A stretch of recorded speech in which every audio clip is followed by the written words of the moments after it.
so much for being here with us tonight at Echo Base TV, where community happens.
Echo Base Network. Thank you so much for being here with us tonight at Echo Base TV, where community happens.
Feel the bass, feel the bass, bass, bass. What's up? What's up, everybody? Great to see you all. Thank you for being here Thursday night, EBN. Not just a Star Wars channel, but we definitely are a Star Wars channel, if that makes sense. Hey! Well, summer was great. Summer was great. And when next we meet, it will no longer be summer for me. It's back to the grind. I have taken a few days off, if you haven't noticed. Nick has been doing a great job here. He's made like 4 videos all by himself. Oh, thank you, Nick. So good. So good. I made his thumbnail. That's it. It was all 100% him. Appreciate him, picking up the slack, because I have needed to take a couple of days off as I prepare to go back to work. What have I been doing? Actually sitting back, relaxing, and chilling. It's been nice and much needed. I haven't gotten any R&R this summer. And here I am about to go back to work. So I'm taking care of me, and I'm going to talk more about that later. We have our newest member of Echo Base Network is in the background running around back there with her little furry self. That is Ruby, our 3rd King Charles Cavalier. Ruby! Hey, baby. Hey, come here. Forget you, Ruby. All right.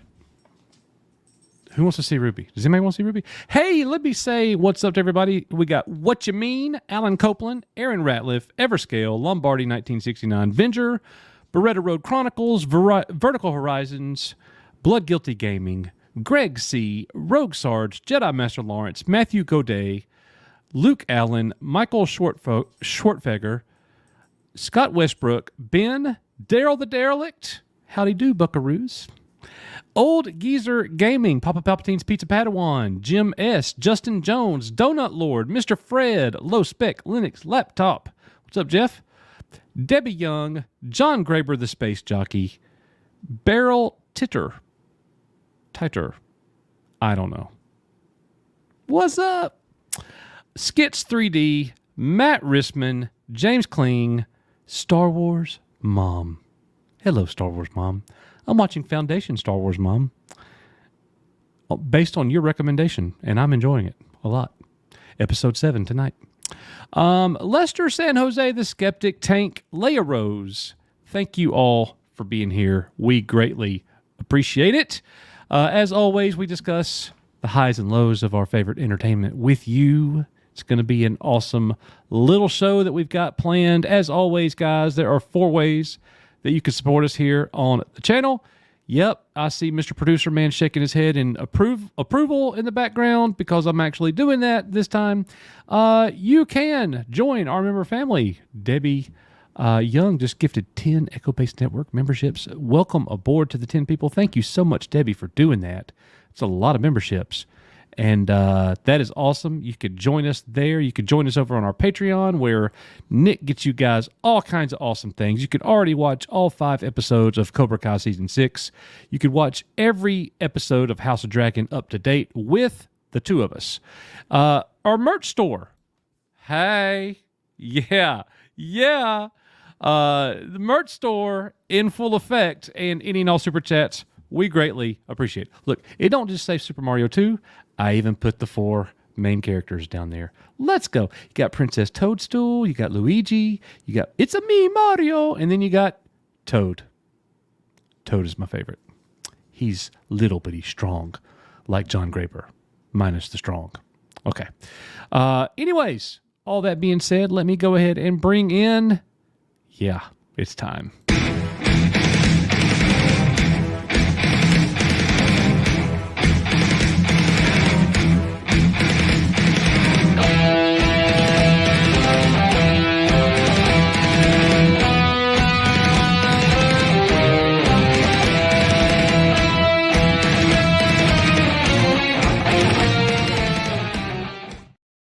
Hello, sir. Hello there. How you doing? I'm good. How are you today? Doing great. We got 153 live viewers right here at the top of the show. Matt, we did have a few people send in member chats, super chats, and all that stuff. Scott Westbrook sent in a $5 super sticker with the fox going. Good job. And Scott, it did thank you. And it did something different. It put in the upper. I have the YouTube open. It put the actual little fox was doing this thing. So it had Scott's PFP had the little fox, and I could see it flashing. I was like, has it always been doing that? That must be new. Upgrades. That's awesome. Thank you, Scott. Now everybody can see your fox. Well, it's gone. Thank you, bro. But it was there. Thank you so much. We appreciate the support, my man. And Bobby Rogue Sarge with a $20 super chat. Hello, everyone at EBN. Thank you, Bobby F. We appreciate you very much, my friend. You definitely help us keep the lights on, my man. And we missed you in pop-ins last week. You probably weren't watching The Acolyte and didn't care, but I get that. But we got to have some pop-ins here soon where we can get our members back in here. And actually, let's talk about things that we like. Things that would be nice, wouldn't it?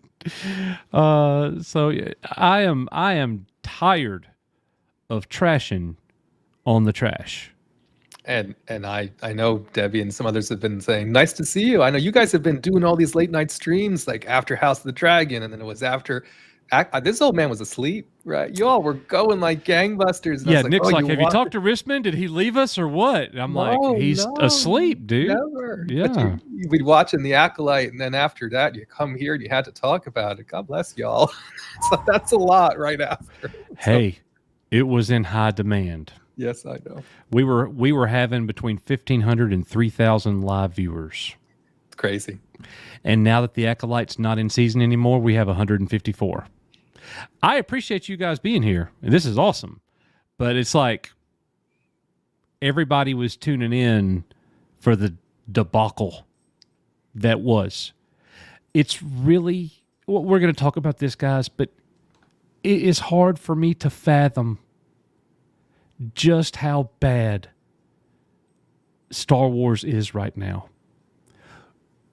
And it's so apparent when I watch almost anything else that has like a cohesive story, especially if it's something that's good.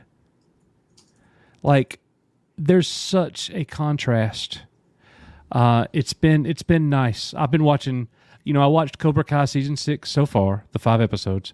I'm up to date on House of Dragon. The last 2 episodes, kind of a slow burn, I ain't gonna lie, but it's far superior to anything Disney's done in a long time with Star Wars.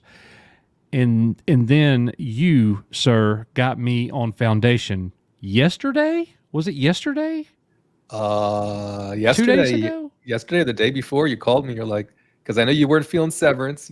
You finished it. And you I said, watched what else can I watch? And I said, well, get Foundation. I think you like Foundation.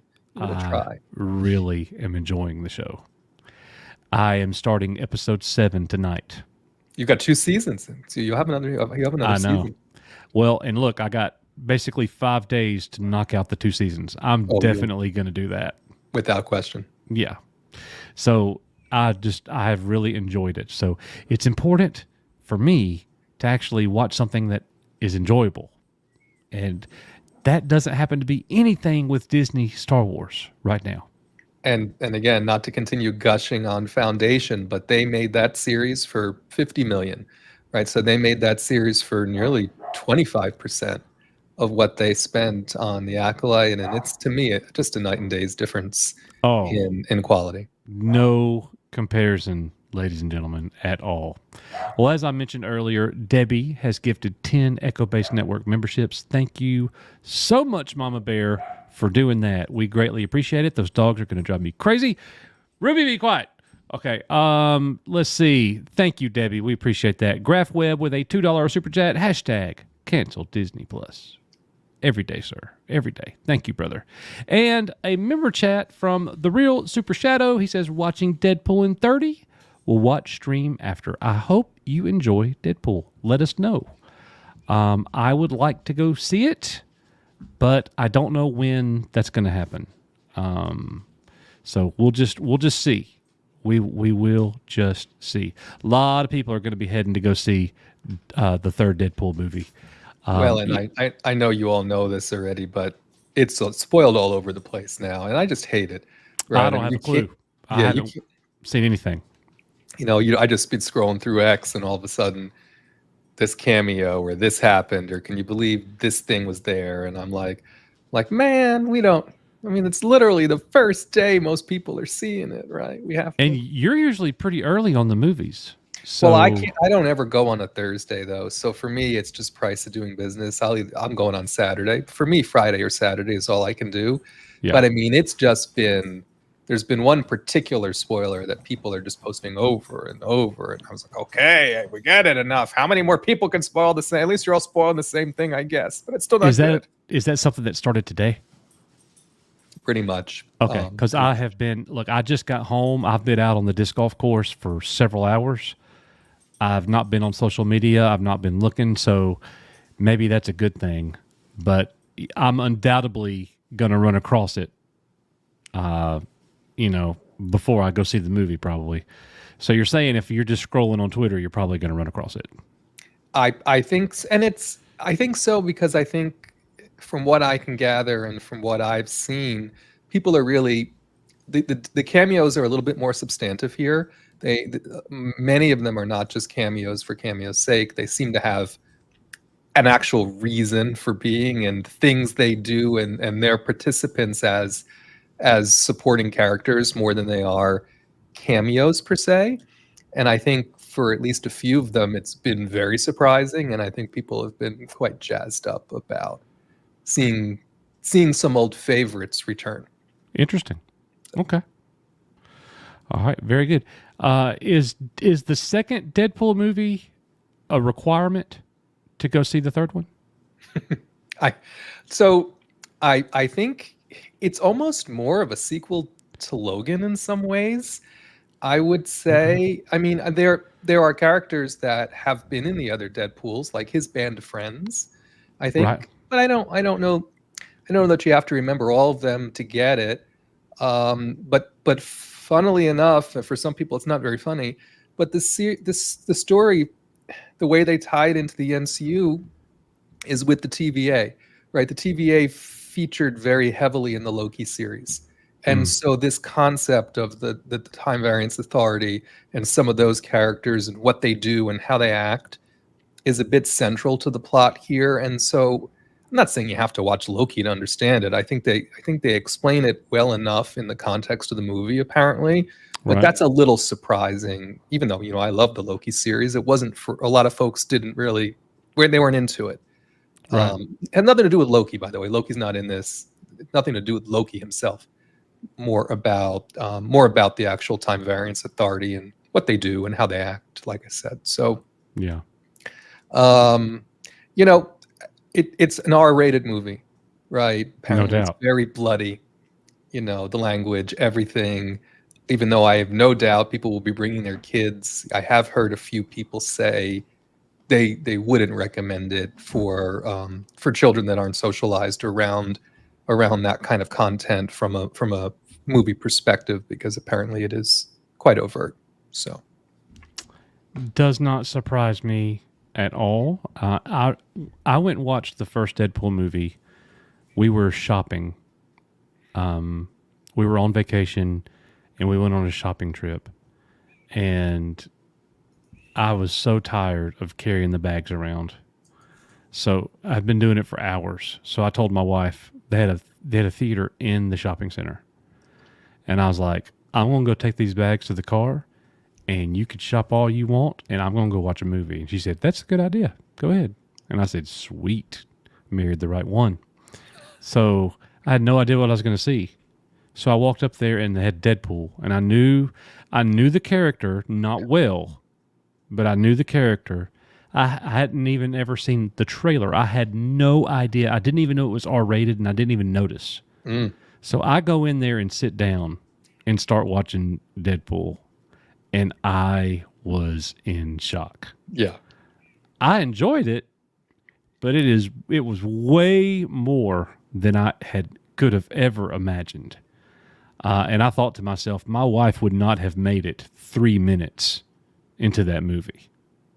And she'd have been like, man, we need to go watch Care Bears or something. Like, she'd have been gone. We've never watched, no one in this house besides me has watched Deadpool. well, they did make a version of the second Deadpool movie, with Fred Savage, where they desensitized it, right? I think they took it down to PG-13 and they did some Fred things. But Savage? yes, but they changed the story dramatically, From the Wonder Years? the very same, the very same. So He's there is Deadpool? no. He was in it. He was in it. He Oh, was in it. okay. All right. And but yes, there's a lot of there are people that but that's not only there's that Deadpool shtick, but obviously Wolverine can be a bit edgy, to say the least. Oh, he Right. got, So man, that Logan movie was another R-rated, mhm. like F-bombing all the time. And I was like, I wasn't expecting that either. It was a good movie, but yeah. Okay. Well, I mean, so what do you think's going to happen in a movie that has multiple variants of Deadpool and multiple variants of Wolverine running around? I mean, it's just gonna be It's gonna gonna be be crazy. magnified by Yeah. a bit. Without a So- doubt. So Without a doubt. Well, guys, look, we're going through some of the Star Wars news today that really doesn't have anything to do with the latest. It's more forward looking. So I know Risman will really like this idea. And I guess we could just start it this way. Star Wars is in such terrible shape that, according to the article, fans have lost all hope with Filoni. A vote of zero confidence, if you will, for Chancellor Valorum. Prequel. Insert prequel line. Okay, that don't happen very often. I'm surprised you remembered his name. Shut up. So the article, Tony Gilroy reportedly to take on more Star Wars projects as fans are no longer happy with Dave Filoni. Do you think, not just you, Risman, but everybody in chat, good idea, bad idea, and do you believe this is true at all? As much as I would love to believe that an accomplished director showrunner is taking over more projects and Filoni's doing less, I just can't believe it.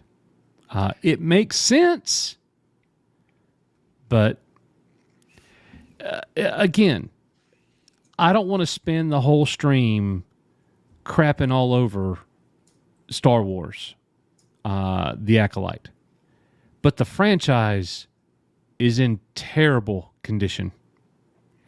It's terrible.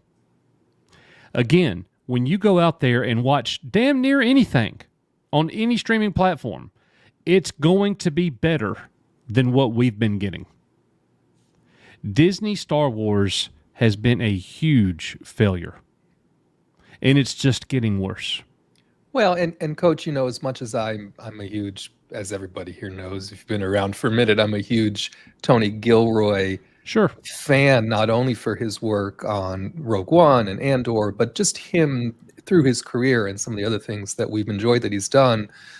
I'm not sure that it's so much necessarily that people are clamoring for Tony Gilroy specifically, as much as they just want some adults in the room, right? By the adults in the room, I mean people who know how to write, people who have accomplishment in producing and directing and telling stories that resonate on the big and the small screen. Yeah.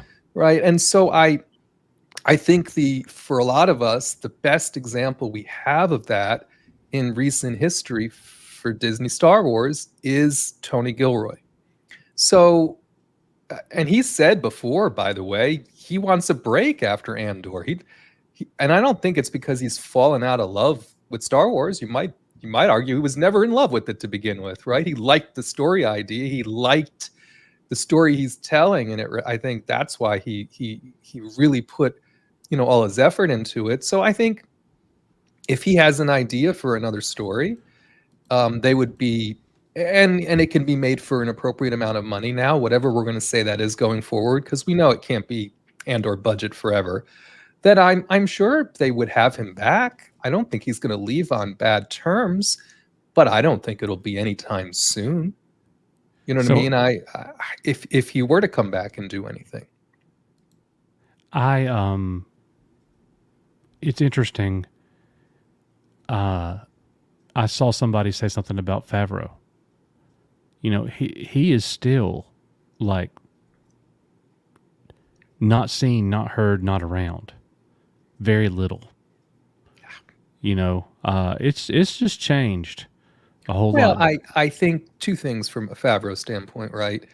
I think he got called in, and there's a lot of chatter again about Skeleton Crew, right? Bringing back old stories about the production being a disaster and people on set being very unhappy and it just not going well, right? Production problems. And then you fast forward to more recently and you hear Bryce Dallas Howard talk about her experience directing an episode of Skeleton Crew, and she passes an offhanded remark that Jon Favreau was there every day, right? Well, it wasn't even his series, right? Now, of course, he and John Watts are friends, and there's other reasons why I think he would come, but some people have put a lot of this stuff together and said they needed help getting over the finish line, right? So there was let's bring John in. This is the Mandoverse. Let's make sure we can restore some order here and get this thing done. But even so, apparently it's not testing well. It's not testing well within Lucasfilm, and so part of me says, well, maybe that's a good thing, right? If the Acolyte tested well. Maybe Skeleton Crew not testing well. Maybe we're opposite of, you know what I mean? They're so out of touch, right? But there is some misgivings now about about that, and I think Favreau is going to be back specifically, and he's focused now. It started on the Mando and Grogu movie. I think he's going to do what he needs to do for that, and then we'll see if he and Filoni really do collaborate on another Mando film. I think that probably depends on how this one does, or the Filoni film, if that ever really happens. Are we going to get another season of The Mandalorian? I personally don't think so. I think we will stop, as much as maybe it doesn't pay me to say this, maybe it does. You'll understand in a minute. With the exception of Ahsoka season 2 and already Skeleton Crew and Andor season 2, I'm not sure if we're going to get any more Disney Plus Star Wars content. Yeah. By the way, we have it on great authority from a first-hand account. It's kind of an EBN exclusive, and I can't say any of the names, but we have it on great authority that Ahsoka season 2 will begin production in just a couple of months. Because they're desperate to have coming. something else, right? Yeah. And that's the something. And by something else, I mean, I would expect it to come out in 2026, right? So I think it's gonna not be ever again the amount of things in Disney live action, Star Wars, Disney Plus, right? I think they're gonna deprecate that platform from a live action original perspective, and they're gonna push it back theatrically, with the exception of some animated stuff and maybe a Filoni baby of some kind, if you know what I mean, right? So they'll figure out how to get Ahsoka 2 out there and how to do that in a way that complements Mando and Grogu coming out in 2026. And I think they'll continue on that way with Ahsoka 2. But I think the years of us getting 2 or more Star Wars live action on Disney Plus, I think they're gone. Think that's about over, huh? I do.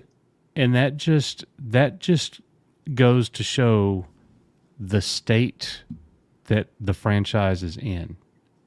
And here's the thing, man.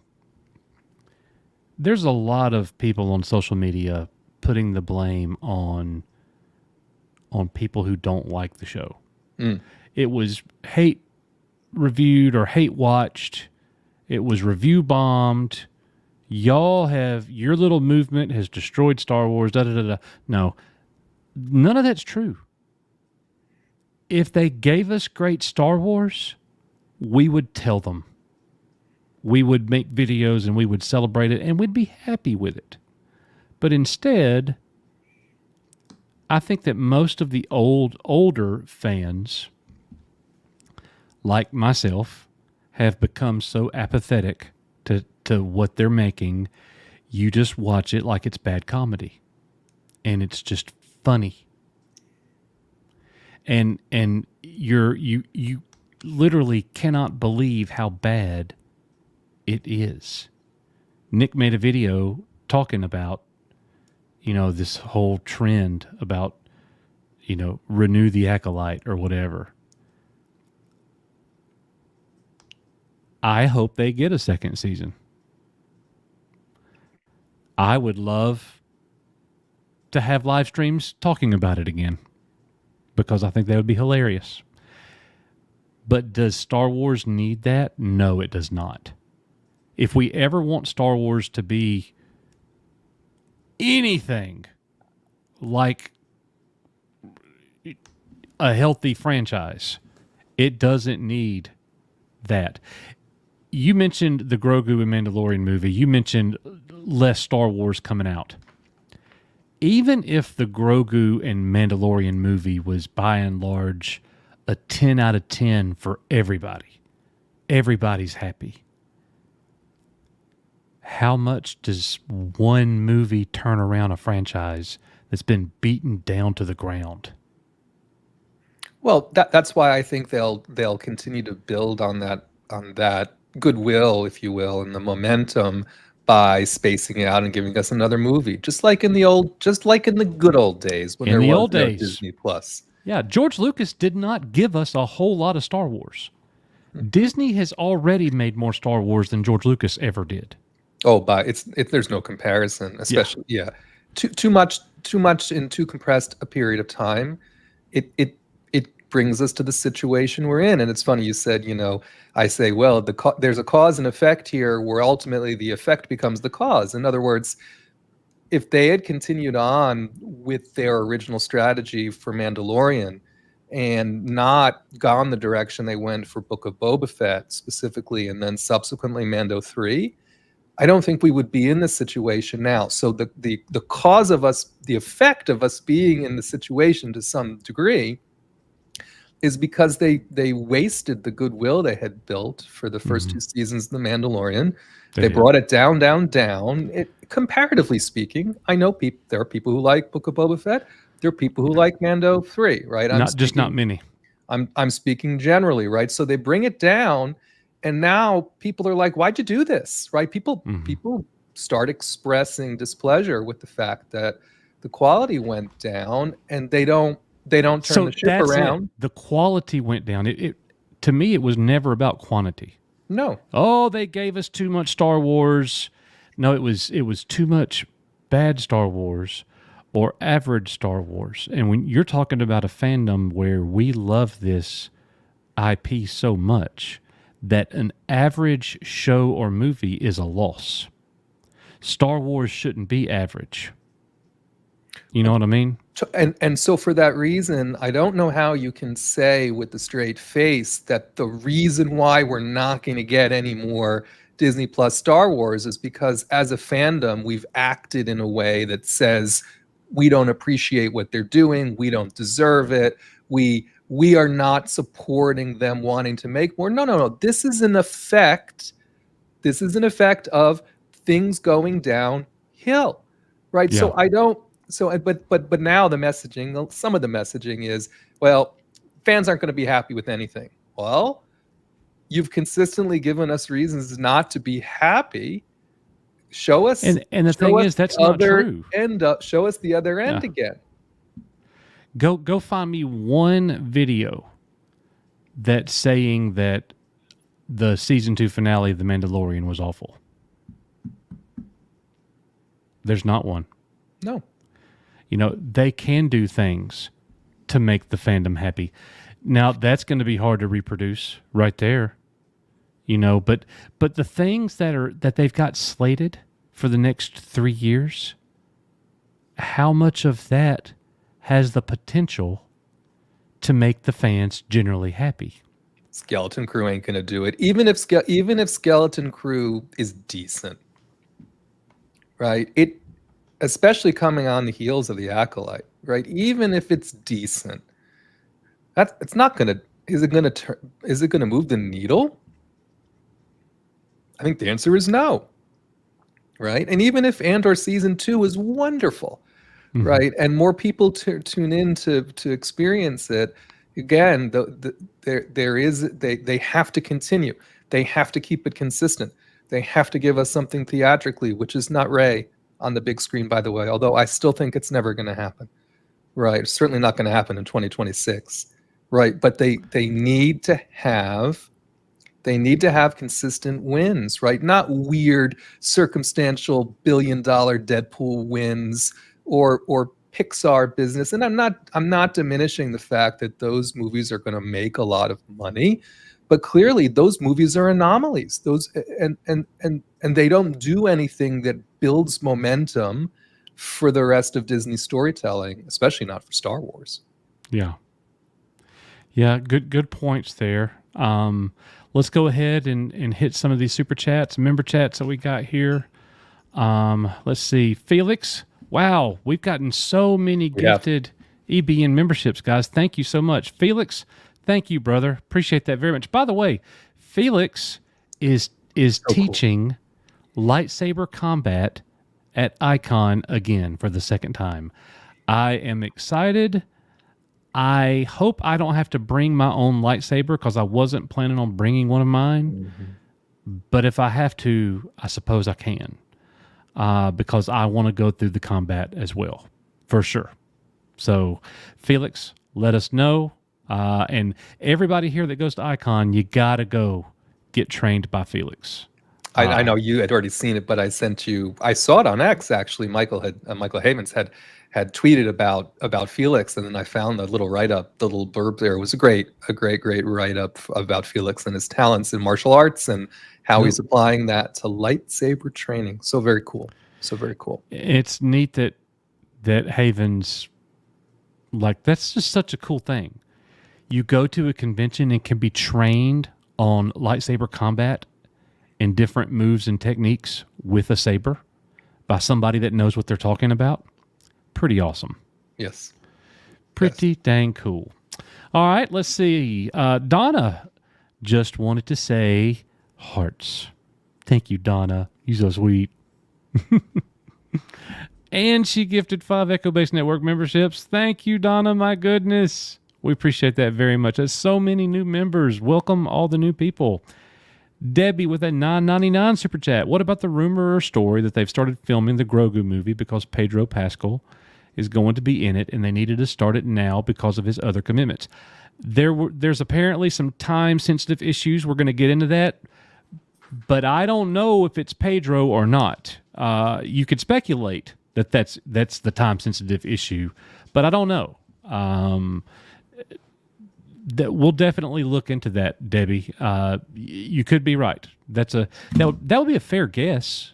But, and also but they have filmed some. The other bit of credibility towards that is I think he's just started filming on the Fantastic Four also. Okay. Right. So I think they're, again, if he was required helmet off, because he can always come in and do ADR later, right? If they really need his voice at this point. But yeah, there was some thought, okay, before he gets really busy, if we have these scenes that are pretty much agnostic to set pieces and all that, let's get him while we can. Yep, absolutely. And right here, and thank you so much, Debbie, for that $10 super chat. Brian W says Risman has the best bald head on YouTube, and Ted says so shiny. Wow, thank you. Thank you. Hey, I'm not going to be as shiny as you, but my bald head is certainly on the way. Well, it happens. It happens now, look, to the best and the worst of us. I've got hat hair. Don't judge, but here I'll do it. Whatever. Whatever. By the way, the only time I wear a hat pretty much is when we're streaming, when I'm making a video, or when I'm out playing disc golf or outside doing yard work or whatever. Oh man, I'm gonna get roasted. Well, don't do it. It's very easy to avoid it. Just don't do it.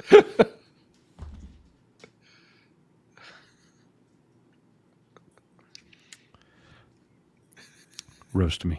I see one little piece blowing. Put it back on. Let me move that little twig. Oh man, gotta keep using that one. Nick's got a head full of hair, all still thick and stuff. It's gray as all get out, but my hair's just running away. It's all good. I really don't care, to be honest. That's the way you have to be. I'm pushing 50. I don't care. Whatever, know. Anyways, Nathan Rodriguez, $2. Is Andor season 2 canceled or on hold indefinitely? Oh no, it's coming. They're still finishing it. This is this is the biggest problem with the way Tony does it.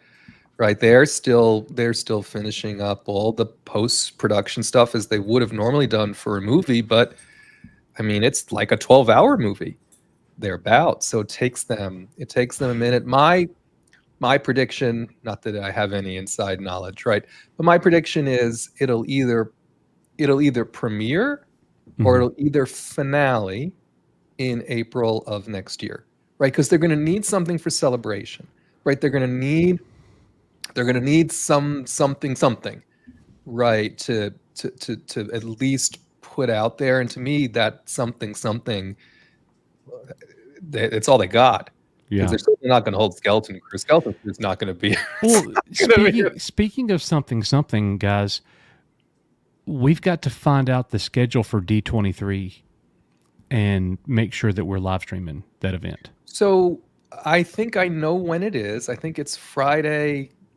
I have to look at the time. It's in August, isn't it? It's in August, yes. But on the schedule is released, they're only doing one like Disney live action showcase, and it's going to cover everything, all the Disney products. It's in their big auditorium. All right.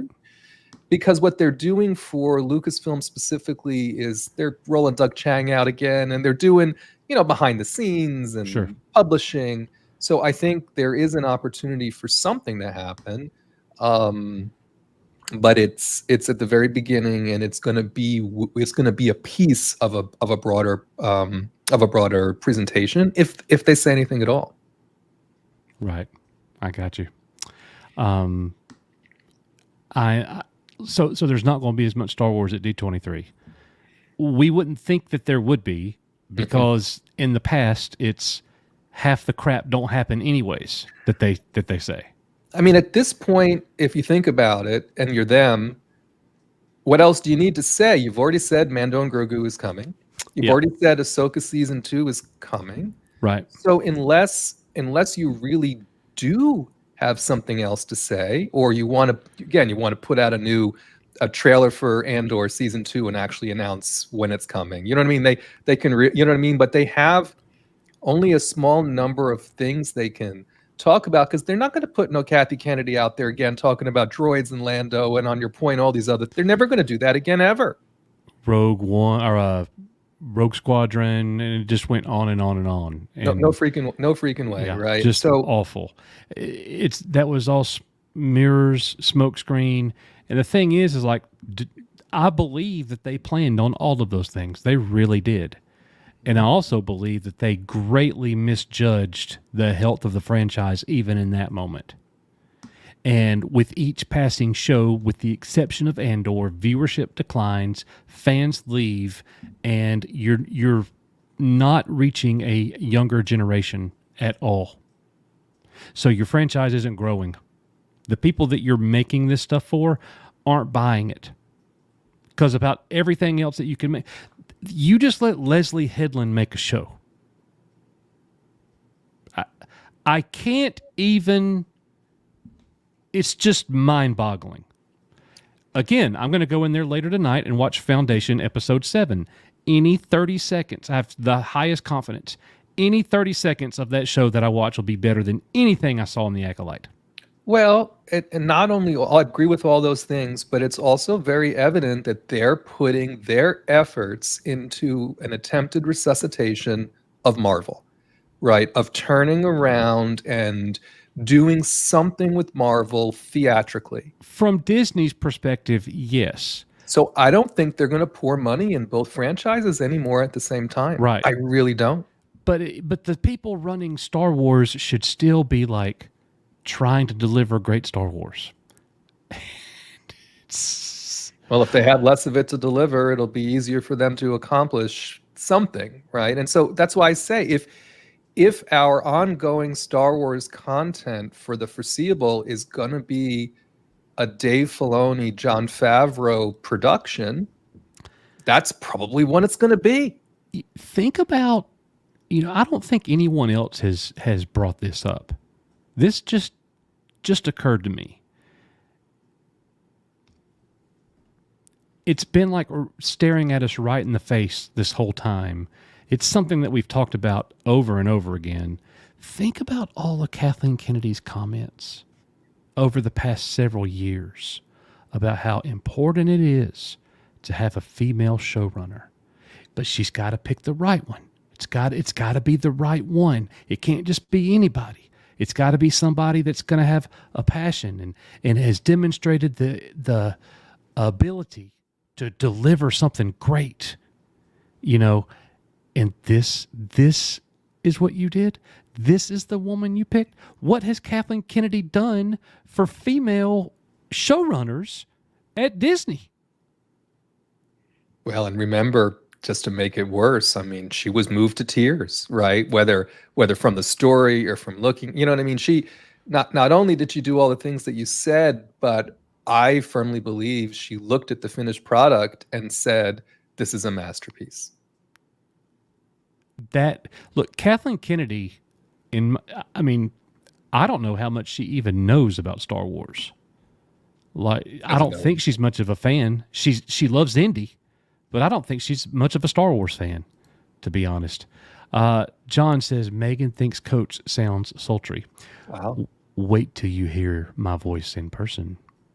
It's like warm honey. All right, let's keep going. Yeah. Keep it moving. Greg C. has become a YouTube member. That is awesome, Greg. Thank you so much for joining us, man. He joined us, our Padawan member family. Thank you, man. Thank you so much. We appreciate you being here, buddy. Keep it rolling, man.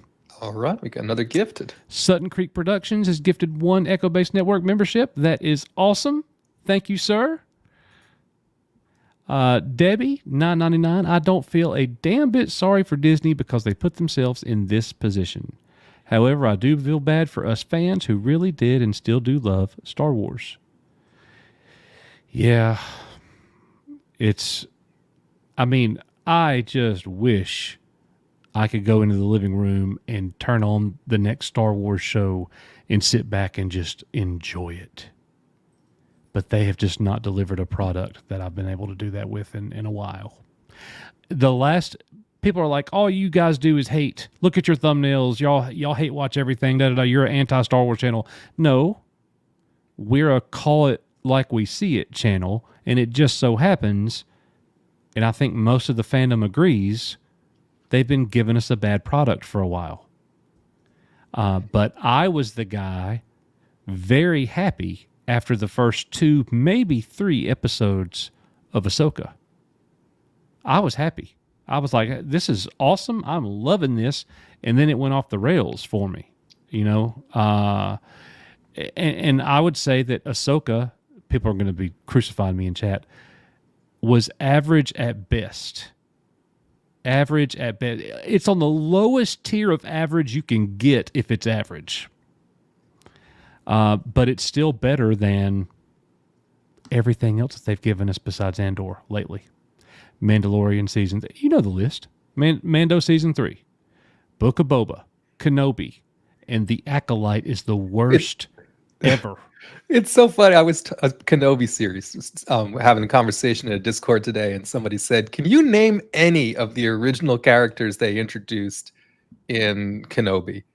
Can you name the name of the character that Reva? was the Imperial, other than Reva, but the Imperial lady who defected and helped, her name, the character that Kunal Ninjaji played, right? You know, these, and I'm like, and I looked these names up, and they're so weird, right? Like she's Tala Durith, and he's Haji Jafifi. I mean, the names are things you would never remember anyway. But it's like, but this is a great point, right? These were supposed to be central characters in that story. I don't even know what their characters' names were. Right? No. So I'm with you. Fifth brother. Yeah. It was fifth brother. Yeah, people remember Wade. I see Wade in the chat now, right? Wade. People remember Reva, and they remember Wade for all the wrong reasons. Right, yet these other characters who were pseudo-central to them accomplishing the mission, nobody remembers them. Right. Well, look, man, the Acolyte was so bad. Like look at Donna. I'm with you here, Donna. Ahsoka is better than over half of what Disney gave us, and yes, it is a C-. I agree with that, and it's like the Acolyte was so bad, I was sitting there wishing that we had Book of Boba Fett season 2. Or Ahsoka season 2 again. Anything. I think what it really hammered home for me when I reflected on it is, if you give me an average series that centers around characters that I know, right, and that gives me a part of a story that's set in a time period that I know and has some familiarity around the core concepts and other things, even though I might pick at it, and even though it's not going to be as great as I want it to be, at least I'm going to be able to find more things that I might enjoy in those series than when you look at The Acolyte and you give me something that's all new in almost every way. You know what I mean? In characters, in time period, in all of the things I just mentioned, and then the story is not good, and then they take significant liberties with some things that we feel like have long been canonized. Right. It all goes together to make a much worse experience.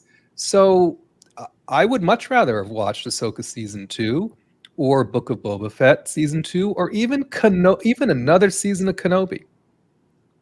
In retrospect, than I would agree. care for what we got in The Acolyte. I agree. The Acolyte was so much worse than those.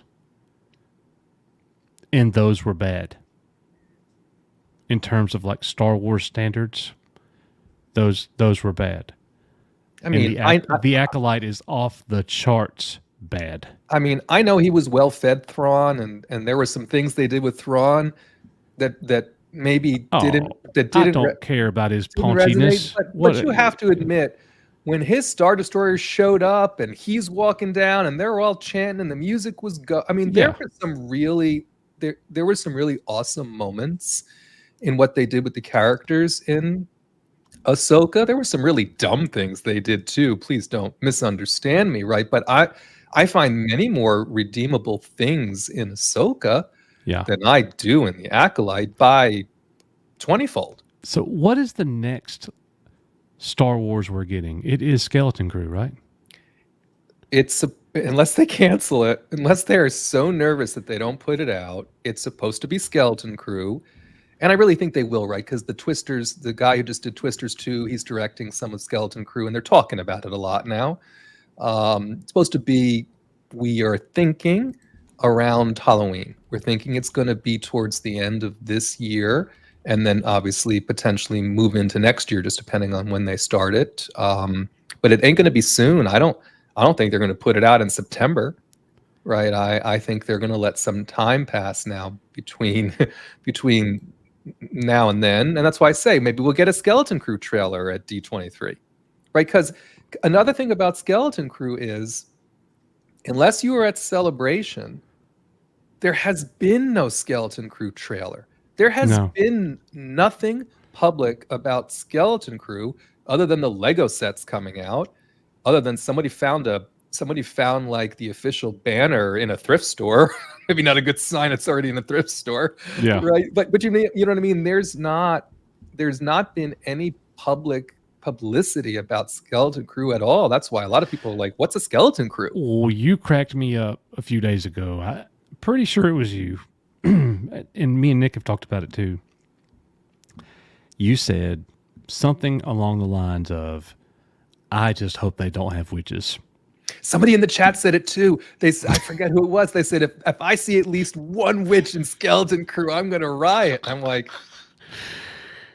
what are the odds, chat, that Skeleton Crew will have witches?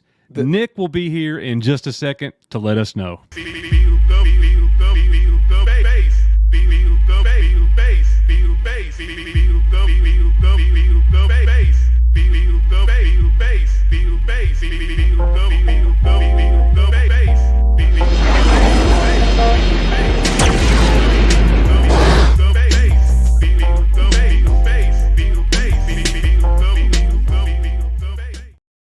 All right, Nick, witches, bitches, or both?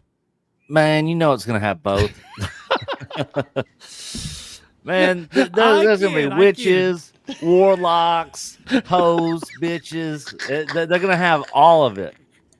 It'll be a diverse sexual marathon of, man. And it's going to have kids in it. So, well, also in this most recent poster, the official poster thing that was found on the banner that was in the thrift store, it has 2 skulls on it now. For the first time, we've actually seen some evidence of an actual skeleton, right? Because a lot of people were like, well, do you mean skeleton? Oh, yeah, Crew? the poster. Yeah. I didn't know if that was I didn't know what that was. There were 2 skulls there. There's some weird droid that we don't know nothing about, and there were 2 skulls, perched up there. So I'm like, because we've had all this witches and other stuff. I'm like, please don't tell me we're actually going to have skeletons running around. The witches have replaced the Jedi, son, as the good Force users in the galaxy. Yeah, the Jedi are bad now.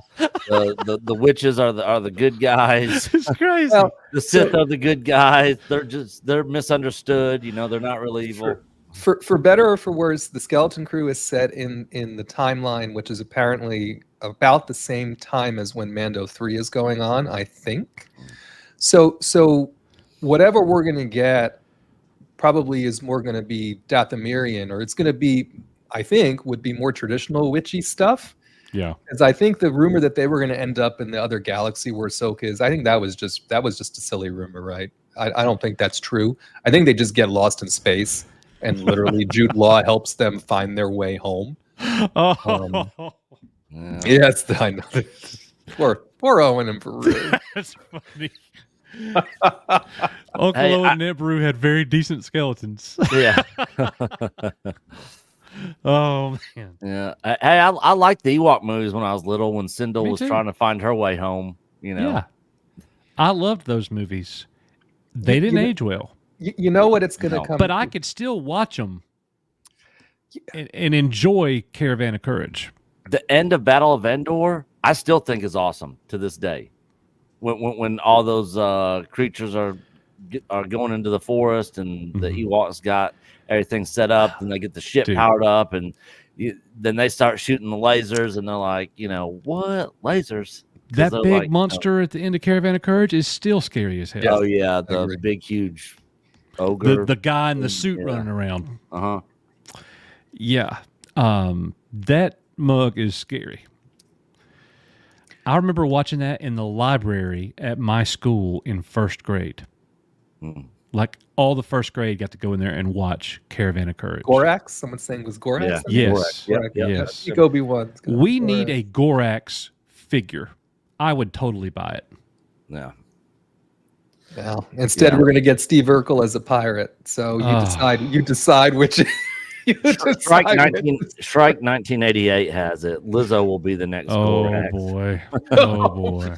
They're about the same size. So look, I don't know why this popped into my head, but 5,000 plus audience scores, 65% for Willow season 1.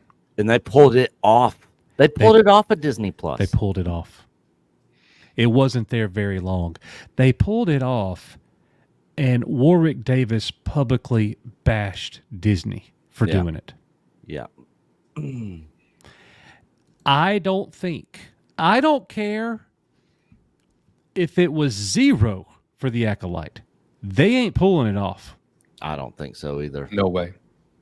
Not with KK there. And they shouldn't have pulled Willow off. I mean, I'm not ever going to watch it, but if somebody wants to watch it, and as the one who watched the series all the way through, I have to tell you, Willow is a much better series than the Acolyte.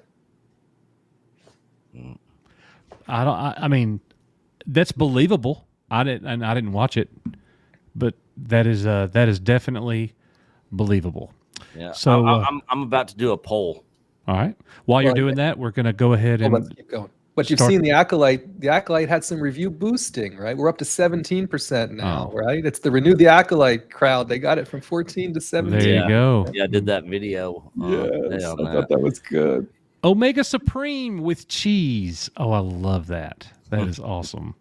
It's not too much too fast. It's too much garbage. Talking about Disney Star Wars. Yeah. The problem's not they gave us too much. The problem is what is the product they're actually giving us. Yeah. It's really the same problem Feige had with the Marvel Disney Plus stuff, right? It's too unmanaged. There's no cohesiveness. The adults aren't in the room. It's unmanaged. People were given too much freedom to go and do what they thought was the right thing to do, and then just pump it out, right? The IP will survive, right? Yeah. We can continue to do it. Neither one could. Nick, let's talk about this poll. What we got? So I asked everybody, will the Acolyte be pulled off of D+? Okay. So far, 56 votes. You guys go vote. It's up to 57 now. 80% no, 20% yes. We're now at it should be pulled off, votes. but it won't be because it's Star Wars. Yeah, and because it's female gender studies, exactly, KK, exactly, girl project. It accomplished the message. Yeah, it will not get pulled off. No. Now if the Acolyte was about me and you, it'd be gone. Oh yeah, it never would have got made if it was me and you. I honestly think it's a lot simpler than that. I think they believe it's good. Oh yeah, I'm sure they do. Regardless of how it was cast, regardless of any of, put all that to the side, right? I think they believe this They just accomplished the story that Leslie was trying to tell. It was a powerful story about familial reconciliation and yada yada, whatever we want to say it was about. And they would keep it for that reason. So alone. they're just chalking it all up to review bombing. 100%. And if the audience is is and obes and all that sort of stuff, it's not their fault, you know. The money is spent. Yeah. Having it up there, unless they're spending a lot of money paying the actors and actresses some sort of residual or whatever on ongoing views, doesn't really cost them much to leave it there. Yeah, you know, and that's a good point too. Like, they will never remove the Acolyte because of the demographic that it speaks to and it represents, out of fear of backlash from the people who actually support Disney Plus. Yeah, all the lesbian witches out there. You can't say that. I was just insinuating it, but yes, that's it. All right, Omega Supreme with cheese. Omega Supreme. They proved they do not want to make good or shows that the people want. It's why they turned the goodwill Mando built into a Disney princess brand. Yeah, that third season, it was all about Bo-Katan. And I'm okay with the character of Bo-Katan. Yeah, I am too. I love Katie Sackhoff's Bo-Katan and Katie Sackhoff. And if they announced she was getting her own show, which she already had her own show, basically. Yeah. But if they had announced Katie Sackhoff Bo-Katan series coming, I'd be like, yes, hell yeah. None of that. No, she's a woman. None of that. Yeah. I love the character. She can do it. 100%. But they screwed up. And here's the thing that, let's go back in time to Mandalorian Season 3. I was saying it the entire season. I just don't think they have enough story to tell. It doesn't seem like it. They don't. Plus, they ran out of story. When Gina got out of there, they had to rework their whole game plan, you know, because Favreau and Filoni and whoever else was involved had a game plan, you know, and that all had to be canceled and rewritten. Yeah.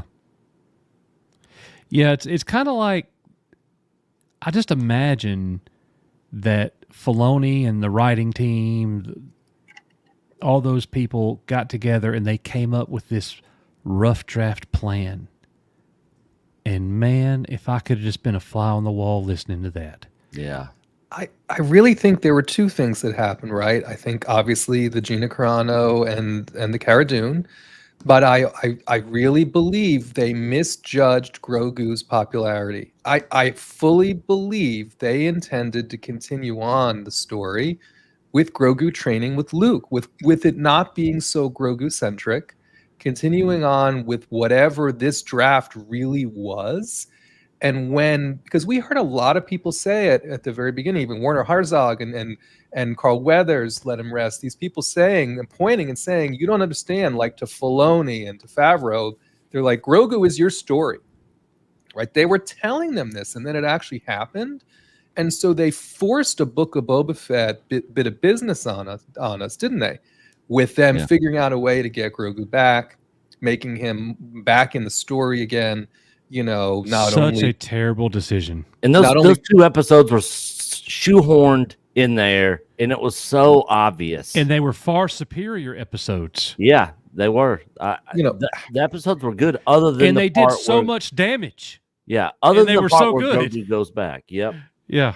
And then culminating with him in the finale, you know, and just the way they chose to do that I believe took Mando season 3 in a different direction, right? And so, because remember, it's just so weird, right? Katie Sackhoff she's like, they just wanted me back, right?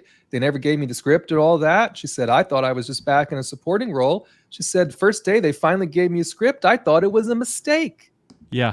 And in the meantime, associate showrunner, producer, Rick Famuyiwa, who also directed many episodes, was saying on multiple occasions that The Mandalorian is no longer about Din Djarin. Yes. The Mandalorian could be about any of them.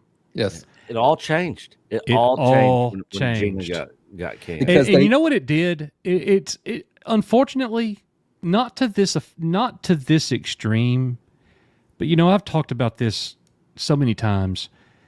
When I saw The Last Jedi, I couldn't go back and watch The Force Awakens. It killed it. Yeah, yeah. I liked The Force Awakens. I loved The Force Awakens. I thought it was better than Rogue One because of the hope that I had. That's the reason why. And that's exactly how I feel, just not to that extreme, with The Mandalorian. I think back through season 1 and, you know, IG 11, you know, and so many awesome moments and characters, and, you know, bring him in. You got two choices: bring you in warm or cold, and so many awesome moments. I don't even care to go back, dude. Yeah, I don't either. I can't even make myself do it right now. Same. Well, they made IG's sacrifice so diminished, right? When the minute they put Grogu in it and made it a yes/no gimmick. Yeah, they brought him back. He was blown to bits, and then they're like getting parts. Like, oh, here's his arm. Like he just like came apart like a Lego guy or something. Like, I mean, I saw the explosion. He was gone. There were no parts. Yeah. Well, and that's why I think Mando 3 became a bit about how do we progress the Grogu story? How do we make him grow up a little bit? How do we get him baptized as a Mandalorian? How do we get him and Din Djarin a place to live? How do we progress the story and also give something else interesting? Okay, Bo-Katan, people like that character, right? Let's do some stuff along the way, and voila, you have whatever Mando 3 was. Right. You know, this thing has gotten off the rails so bad. I want to ask Nick this. You know, when we made the sequel trilogy documentary, we started making it 6 months before the release of the third and final film. Yeah. We didn't finish it after it. We didn't finish it until a month after the release. Yeah, but all we had was that part left to do when the movie came out. We had left, so we didn't just cover the movie. We covered the time period before the movie, post-movie. Yeah. And then the time period leading up to the next movie, post-movie. That's kind of the cycle that we went, and it told the story. So I say all that to say this. Could you imagine trying to do a documentary on Disney Plus Star Wars and what all has happened? It would take forever to go through. There's so much stupidity, I can't even remember it all. No, there was a lot. It would take us forever to make a documentary that covers all that. Oh, God. If you're like, dude, let's do a documentary, I'd be like, no. I still got to finish the one that we started 3 years ago. I don't even ask about that one no more. Yeah. Oh, yeah. Just crazy, guys. Well, let's keep rolling on the super chats, member chats. TGTV Tank Mode with a $10 super chat. First off, love this channel. It rocks. Second, Kathleen's contract is almost up. While we all know what we would do for she ruined Star Wars. But do you think Bob Iger lets her go or keeps her around? I don't think there's any way that somebody can speculate Kathleen Kennedy's not going to leave when she wants to. If they were going to let her go, it would have already happened. Yeah. It would certainly happen now. Yeah. Yeah. And look what she did with Indiana Jones. Indiana Jones, Willow, Star Wars. Then you just had the Acolyte come out that has the worst audience score on Rotten Tomatoes Is the ever. new Enemy IMDb. Mine going to be Disney? They're doing a new Enemy Mine? You better hope not. They are. I have not heard that. Yeah. Man, there's some classics you just don't touch. Time Bandits, The Enemy only Mine. movie they did a part 2 of, or a sequel, or a continuation of, that they got it right was Tron Legacy. Oh, love Tron Legacy. And that movie did not do good in the theaters. No. But I don't know. I mean, I guess there's just not that many people out there that are big Tron fans. They're probably like, oh, I'll watch it, when it comes you know what's out funny, on bro? home video. You know what's funny? This is the wallpaper on my computer right now. It's been on there for years. Yeah. You walk, the lights in my office when I'm not streaming or making videos are Tron colored. Like that's how we roll here at the house. This is my background. Final Fantasy VII Rebirth, baby. Oh my gosh. So Nick, the only thing that might give us a shred of hope on Enemy Mine is it's being written by Terry Matalas. It's being written by the same fella who did Picard. He's not currently attached to direct it, but apparently he's writing the story. I don't believe it's Disney. So maybe. Yeah. Interesting. Okay. Yep. One other thing to TGTV Tank Mode's super chat. I don't think it matters at this point whether KK is there or not. I think the problem is a lot deeper than her at this point. The whole corporate structure of Disney and the people that are there is really the root of the problem. If KK is gone, they're just going to get another KK in there or somebody else that's going to be just like her, or if not worse. His initials are DF. Yeah, I wouldn't be surprised if it was Dave Filoni, and he's already proved his incompetence. You don't think that they're grooming him? And I use that term. Oh yeah, I could be completely wrong here, but I don't think there'll be another Kathy Kennedy. I think when she goes, they'll consolidate. They'll consolidate leadership somehow, roll Lucasfilm under some other Disney place, right? And I'm not saying they're going to get rid of Dave Filoni. I think they'll leave him as creative, whatever he is, right? But I don't think we'll see another president of Lucasfilm. Doesn't need to be one.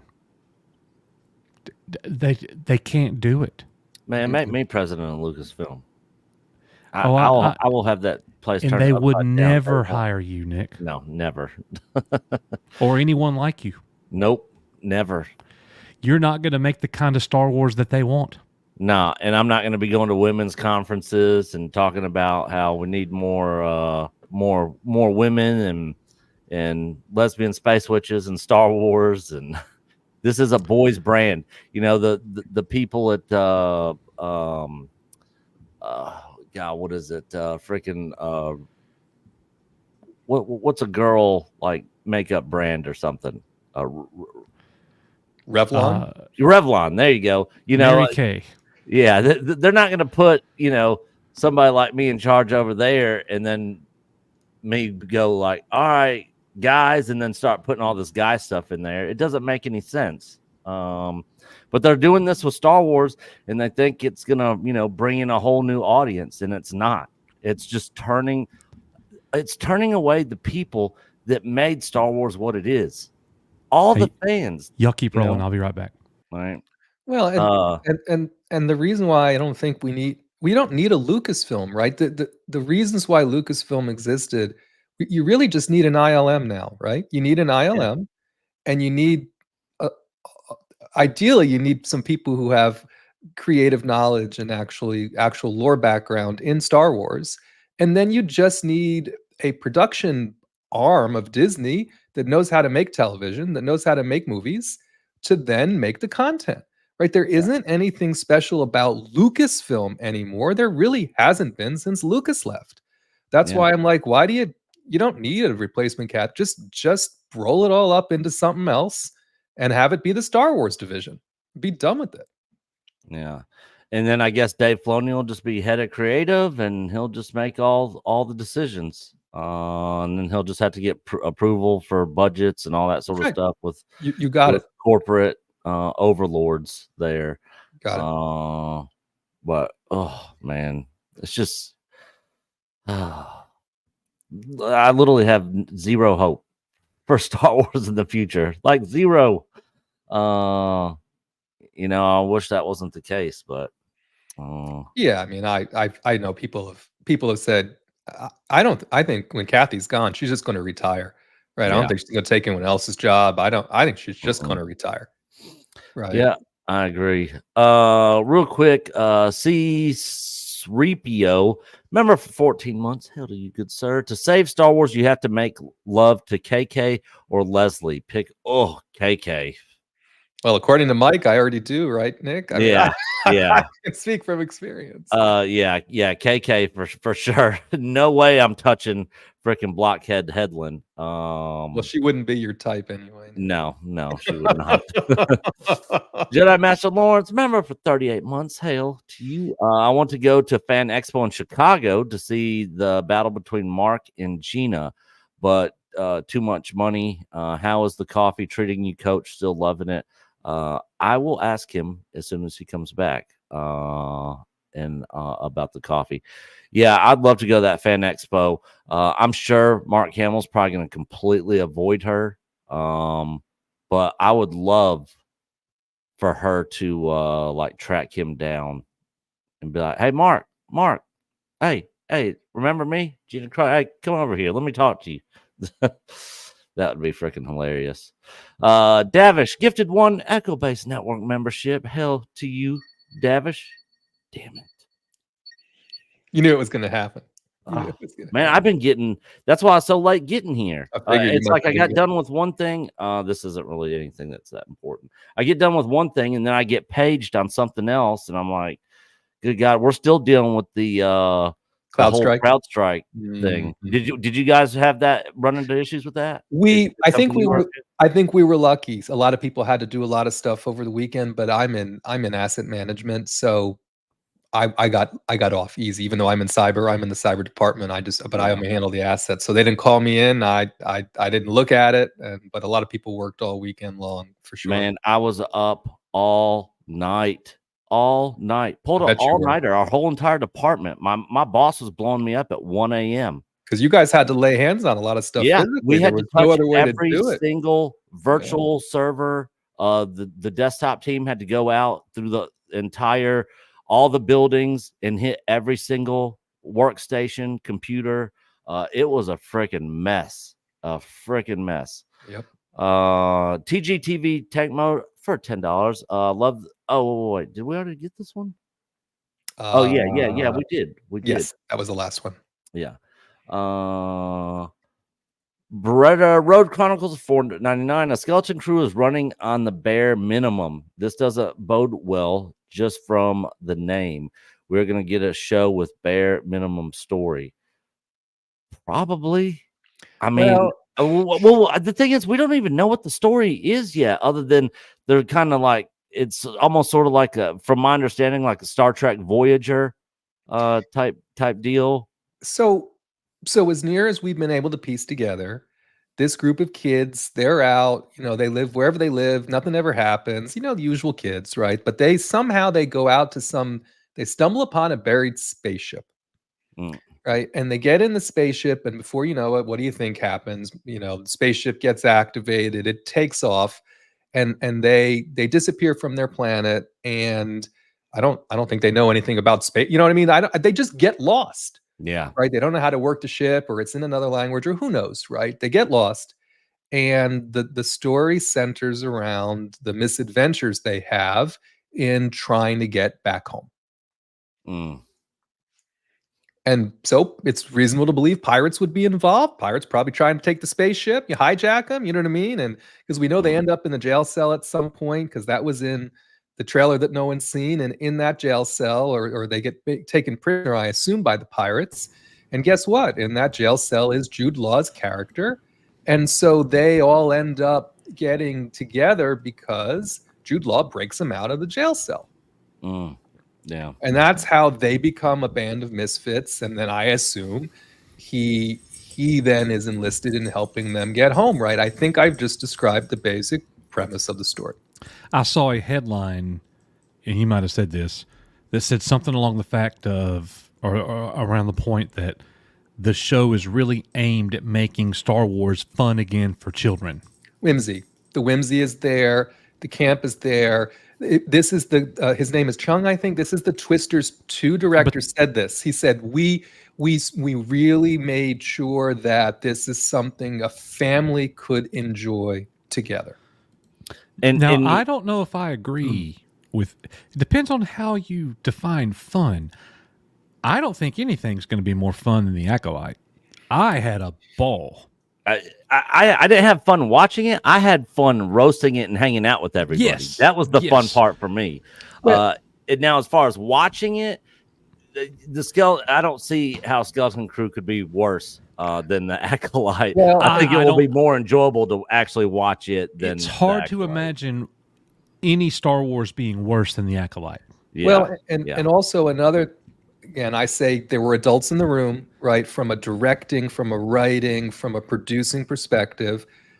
And you have Jude Law as a real actor, deference to some of the folks in The Acolyte. But the children are actual actors and actresses in this story. Right? They're not just two twins that they said you've never acted before, but you fit. You know what I mean? These kids are actors and actresses. Mm-hmm. Yeah. Right. So this is what I say. Even though there's children involved, it feels like there's more adult supervision in this series by again 20-fold what we got in The Acolyte. That doesn't mean it. That doesn't automatically make it good. I think it may automatically make it better. Yeah. Yeah, I'm with you. Coach Jedi Master Lawrence wants to know how we just read this one too. Coach. Oh yeah, the coffee. That's right. So what now? I want to go to Fan Expo in Chicago to see the battle. Yeah, she's asking about your coffee. Yeah, the second part. How is the coffee treating you, Coach? Oh yeah, I'm loving it. Thank you. Not only did she send me awesome coffee, she sent me the largest coffee mug in the history of coffee mugs. It's huge. And if I filled it up with coffee and drank coffee out of it, I would die. It's, but it's made for Gorax to drink coffee out of. Yeah, seriously, it's awesome though. So thank you so much, Erica. Appreciate you very much, girl. Omega Supreme with cheese, $5. Y'all trying too hard to say something nice. Ahsoka was garbage. I agree. If someone takes a dump on your whole sandwich, it's no worse than a dump on half. I also can't argue that. I'm not really trying hard. I don't think. I really enjoyed the first 2 episodes of Ahsoka, and the third one I thought was good. The first 2 I thought were outstanding. Oh yeah, I forgot about that. Yeah, I didn't like them. It was only after the third episode where I'm like, I'm out. This is awful. Yeah, and then you started getting on my side of the fence. Yes. But I remember the beginning of that show, we were 2 different opposite sides of the spectrum. But I walked into it, Nick, with Ahsoka being one of my favorite characters in Star Wars history. Yep. And you like take her or leave her. You didn't really care. Yeah. You know. So yeah, that's the story. But yeah, I see where you're coming from. Omega Supreme with cheese, another $2. Grogu was the only merch that sold. There was some other stuff that sold. I don't know if you guys have seen these. I can't remember what they're called. X-Wings in chat. He'll probably know. But their original trilogy, they're like ships. They're like small. They did an Imperial shuttle. They got Vader's ship, X-Wing, B-Wing. I can't remember what they're called, but I know these sold pretty well. But none of the stuff from Disney Star Wars sold very well. But I think the comment was Grogu was the only Mandalorian merchandise that really sold, and I don't think that's true, right? No, I don't think it's true. Yeah, because people were getting the Mando stuff. The Cara Dune stuff. Once Gina was out, man, that stuff wouldn't stay on the shelves. I mean, it was People were gone. buying the Mando figure. Yeah, People The were Razor buying Crest, the too. Grogu figure. Yep. The Razor's Crest HasLab was a big seller yeah, and then they blew it up. right after the HasLab came out. Yeah. Thankfully, it already got backed before they blew it up. Right? Oh, If they had my blown it up gosh, first, you that know thing how would have never backed. Yeah. I would like to have that, but where am I going to put it? Man, Like, I had somebody call me about getting in on the Jabba's sail barge for the HasLab thing. And I was like, $500. I was like, and I gotta wait to see if it even gets backed. I was like, nah, man. Oh, if I could go back in time, I would have gotten 2 because I would have more than doubled my money selling one of them. Because you can't get that thing for like less than $1,000 right now. Oh, and that's the thing. Like the Razor's Crest from HasLab, you can get it cheap. Yeah, You could get it for like $250 now yeah, in the box. yeah. Like It's Jabba sail barge. You can't. It's depreciated. Yeah. You know. So yeah, great piece. Yeah, I agree with that. It is an outstanding piece, but yeah, I could only imagine the look on people's faces when they bought that thing and then it blew up. I laughed my ass off when I think I was with you. I think I even I laughed my ass off. It's like, oh, they just blew it up. Yeah. I'll be right back, guys. That was the coolest ship too, man. It was. I've still got my model that Mama Bear sent me of the Razor's Crest with Grogu and Mando. I love it. You know, sitting there looking at me over on my side, but yeah, that was rough. All right, we'll keep rolling here. Beretta Road Chronicles, $1.99. Thanks for having me on the stream last week. Our pleasure, man. Thank you. We love having pop-ins, man, and you were a good one. So thank you, brother. Appreciate that. Omega Supreme with cheese. KK hates George Lucas. Prove me wrong. Can't do it. I don't think so. I'll say this: I don't think she hates George Lucas, the man, but she certainly doesn't seem to love his legacy as much as she said she was going to. Because by all accounts, she's done the exact opposite in preserving. She what just he knows. started. Look, she's like that gobbledygook talk. Like she just knows what to say at times. But they were almost childhood friends, right? Back in the Spielberg day. Don't do that to me. But back in the days of Spielberg and Frank Marshall and all this stuff that was going on, right? When they became acquainted originally, I mean, that group was thick as thieves, literally, right? So I mean, I just think poor George was a little too trusting at exactly the wrong times. Right. If Dave Filoni was George's Padawan, like people like to think that he was, it would have been Filoni that he was giving it to, putting in charge at the end. Well, I think it's two different things. And obviously right? he wasn't ready for that, and he's still not. Filoni's not a producer. You could argue successfully, perhaps after Ahsoka, he's not a director either, right? But he's certainly not a studio head. Not then, not now, not ever. Yeah, definitely. Yep. All right, let's keep rolling here. Zombie Box Reviews with 5 pounds. Hell, Coach, Matt, and Nick, especially Nick. I mod for Mr. H, and Nick is so much fun on the H-Cast. Hell, EBN. You know what? Keep that one starred so Nick can see that. We'll let Nick respond to that. That's awesome. Thank you, Zombie Box Reviews. We appreciate that, man.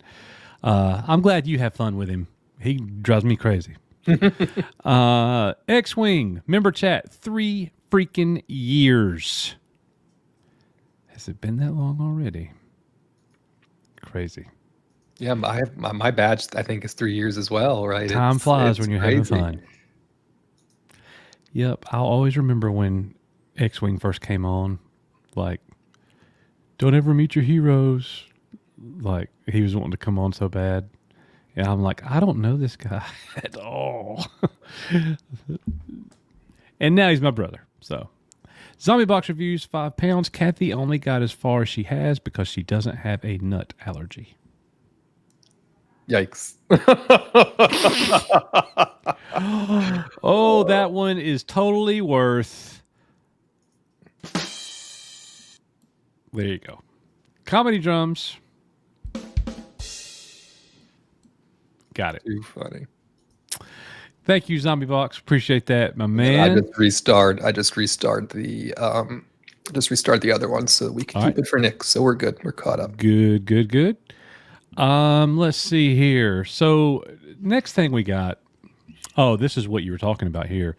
Skeleton Crew director says that the new show will bring a childlike perspective to the Star Wars universe. But Risman, they've been telling us all along that Star Wars is for kids. Well, so George Lucas has said a lot of things, right? George Lucas is the one who ultimately said he had kids in mind, right? In regards to Star Wars, right? But I like to watch R&B. A lot of people in our community do. He just was talking about Star Wars, the other day, and he said, I can tell you what, there were very few kids in line when the original Star Wars premiered in 1977. He said none of us thought it was for kids, right? I said once you know the story and the fact that it's coming of age and how you can see yourself in these characters and how it might resonate from a child's perspective, he said it really wasn't until Return of the Jedi that it became overtly for children. And that was George stepping back in and saying, let's cutesy this up. Empire was not for kids. No, neither Star Wars nor Empire was. Yeah, I agree. I agree with that. Jedi definitely was made with kids in mind.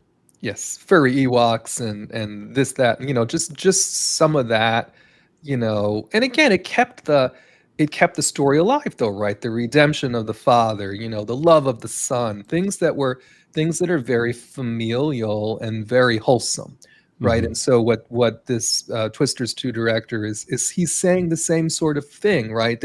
There is a part of this series that is about the children's parents back on the planet trying to figure out what happened. Where are our kids? What's going on? Different things. So I do think it's going to be a vastly different feeling in the show, right? Compared to the Acolyte. Gracious me. Couldn't think of anything so unchild friendly as I don't look the Acolyte. forward to Skeleton Crew. I have no confidence that it's going to be a good show. But I have complete confidence it's going to be better than the Acolyte. Even the worst of it will be better. That's just how I feel. It's hard to imagine. If they can bring the whimsy back organically and it doesn't come across as cringy, cheesy, we knew they were going to do, you know what I mean? If it always comes back to how is the story written, how are the folks acting, how are they directed, right? How are they directed to fulfill the story, and does it have any production value, right? Are we going to be narrowly consuming volume content again with the same reused Mando sets, and you know what I mean? How is it going to look, and again, have they put it all back together in a way that we enjoy? The odds are not in our favor. Right. Well, speaking of the Mando sets, we are headed back to Navarro, the main planet for the Mandalorian Grogu movie, where we last see them. Now, some things have happened in the real world that has implications for this movie, like the death of Carl Weathers. Yeah. Grief Karga. Is he going to be recast? Is he going to die off screen? How are they going to handle that? If they even address him in the movie at all. But we do know, based on the Making Star Wars information, that they are on set at Navarro filming scenes for this upcoming movie. And, as Debbie mentioned earlier, they did do some principal photography and recorded some time-sensitive scenes. They shot some time-sensitive scenes first. Don't know exactly what those mean, but are we in a place right now where what we need is the Mandalorian and Grogu? They're putting all their eggs in their basket. And Risman, we were thinking it like that's what we thought before Mando season 3 come out. We were all saying, can we just get back to the Mando? This has all been so bad. We just need to get back to Mando. And guess what? We go back to Mando and it was bad. This is the only comfort food they have left, right? Is the I agree. Mandalorian and Grogu. Except for Andor. Yeah, but Andor is not comfort food, right? Andor is the It's going to be good, but it's not going to get a whole lot of views. It's going to complete the story leading up to Rogue One. I think they're going to give us some fun things in there. So I don't think it's going to be uncomfortable, right? But I don't think it's going to be comfort food in the same way Mandalorian and Grogu is. Mm-hmm. And I have to tell you honestly, I think what we're going to get, I think what we were expecting to get in Mandalorian season 4, if there was to be such a thing, was going to be the Mandalorian and Grogu going on missions to track down and somehow subvert or figure out what the Imperial remnant is up to. So if I'd have to guess, what we're going to get in this movie is one story of Mandalorian and Grogu going after a big dog of the Imperial remnant. So instead of giving us a season of it, they're going to give us a 1. They're going to give us a 1-1. And then they're going to tie that in somehow to, I don't think it's going to be Thrawn, by the way, but perhaps it's Thrawn adjacent, or maybe it's someone else we saw in the Shadow Council. I don't know. But I think they're going to give us a movie about them going through what's required to figure them out or capture them or do whatever. And it'll probably culminate in them, if I'd have to guess, apprehending them and turning them over to the New Republic, and perhaps getting more, that helps them get more information about Thrawn, and it takes us into Ahsoka season 2 or something like this, I think is what we're going to get. And so it really kind of has to start on Navarro, because somehow someone now, maybe it's Carson Teva, maybe it's somebody else, got to recruit Mando and say, okay, we got a live one for you. Right. So on your point, do they have to say anything about Greef Karga at all? I mean, I'd love for them to do so. I don't think they'll recast. I mean, do I want them to start the movie with the funeral for Carl Weathers? I think, again, let him rest. It's a bit of a downer way to start the movie. So perhaps they'll have him off world, or they just won't need to focus on him at all, and it'll just focus on someone coming to pick up or let Mando know, hey, we need your help. Here's your first target or whatever. And he picks the kid up, puts his helmet. Maybe that was what they filmed, right? Him putting his helmet on, saying, all right, kid, we got to go. We got a job. And away they go. Yeah. I don't know, bro. It makes sense.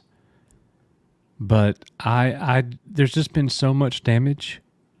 It's hard for me to even feel the hype for a Grogu. What's the story? What are they doing? And why should I care? When last we saw them, it was at the end of a terrible season, and they were sitting on a front porch together drinking coffee. So the only thing that interests me about the movie, of course, is the Imperial Remnant. I'm so over, you know this about me by now. Everyone knows it about me by now. I am so over Grogu. Right, if I never saw another Grogu anything ever again, as long as I lived, it would be too soon. Right, I normally don't do this, but I got to. I can do that if you want. Boo!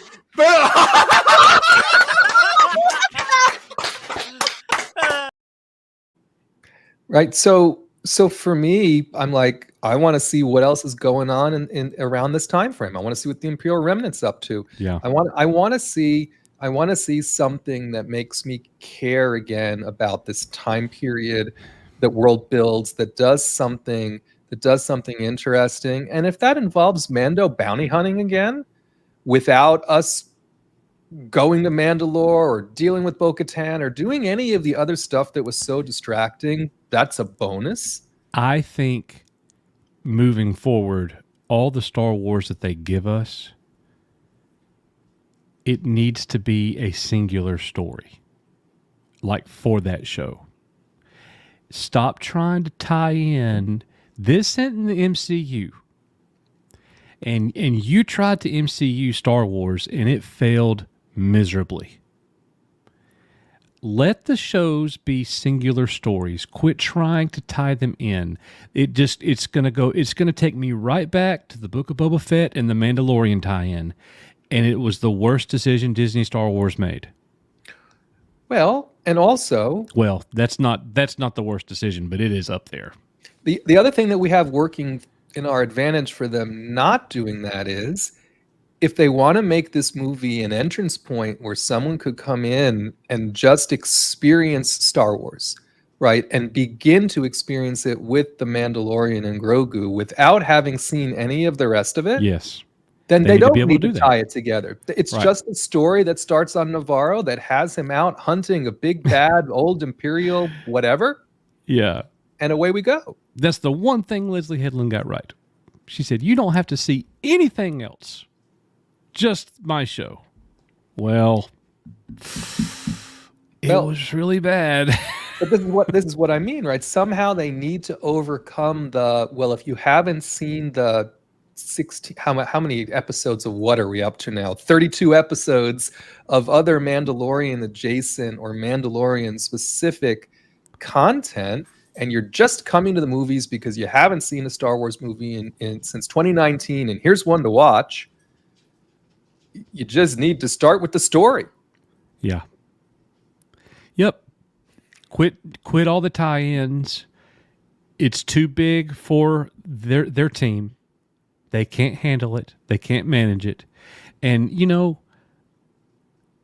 when we have to wait 2 or 3 years before another season of whatever show comes out, you just kill the momentum. Like, it's crazy to me that Lucasfilm continues to put things on the shelf. Can't do this, won't do that. Buckle our knees here. We're not sure about this. And lie about everything. Everything's fine here. We're the best. This is Lucasfilm. And that's not the reality of the situation at all.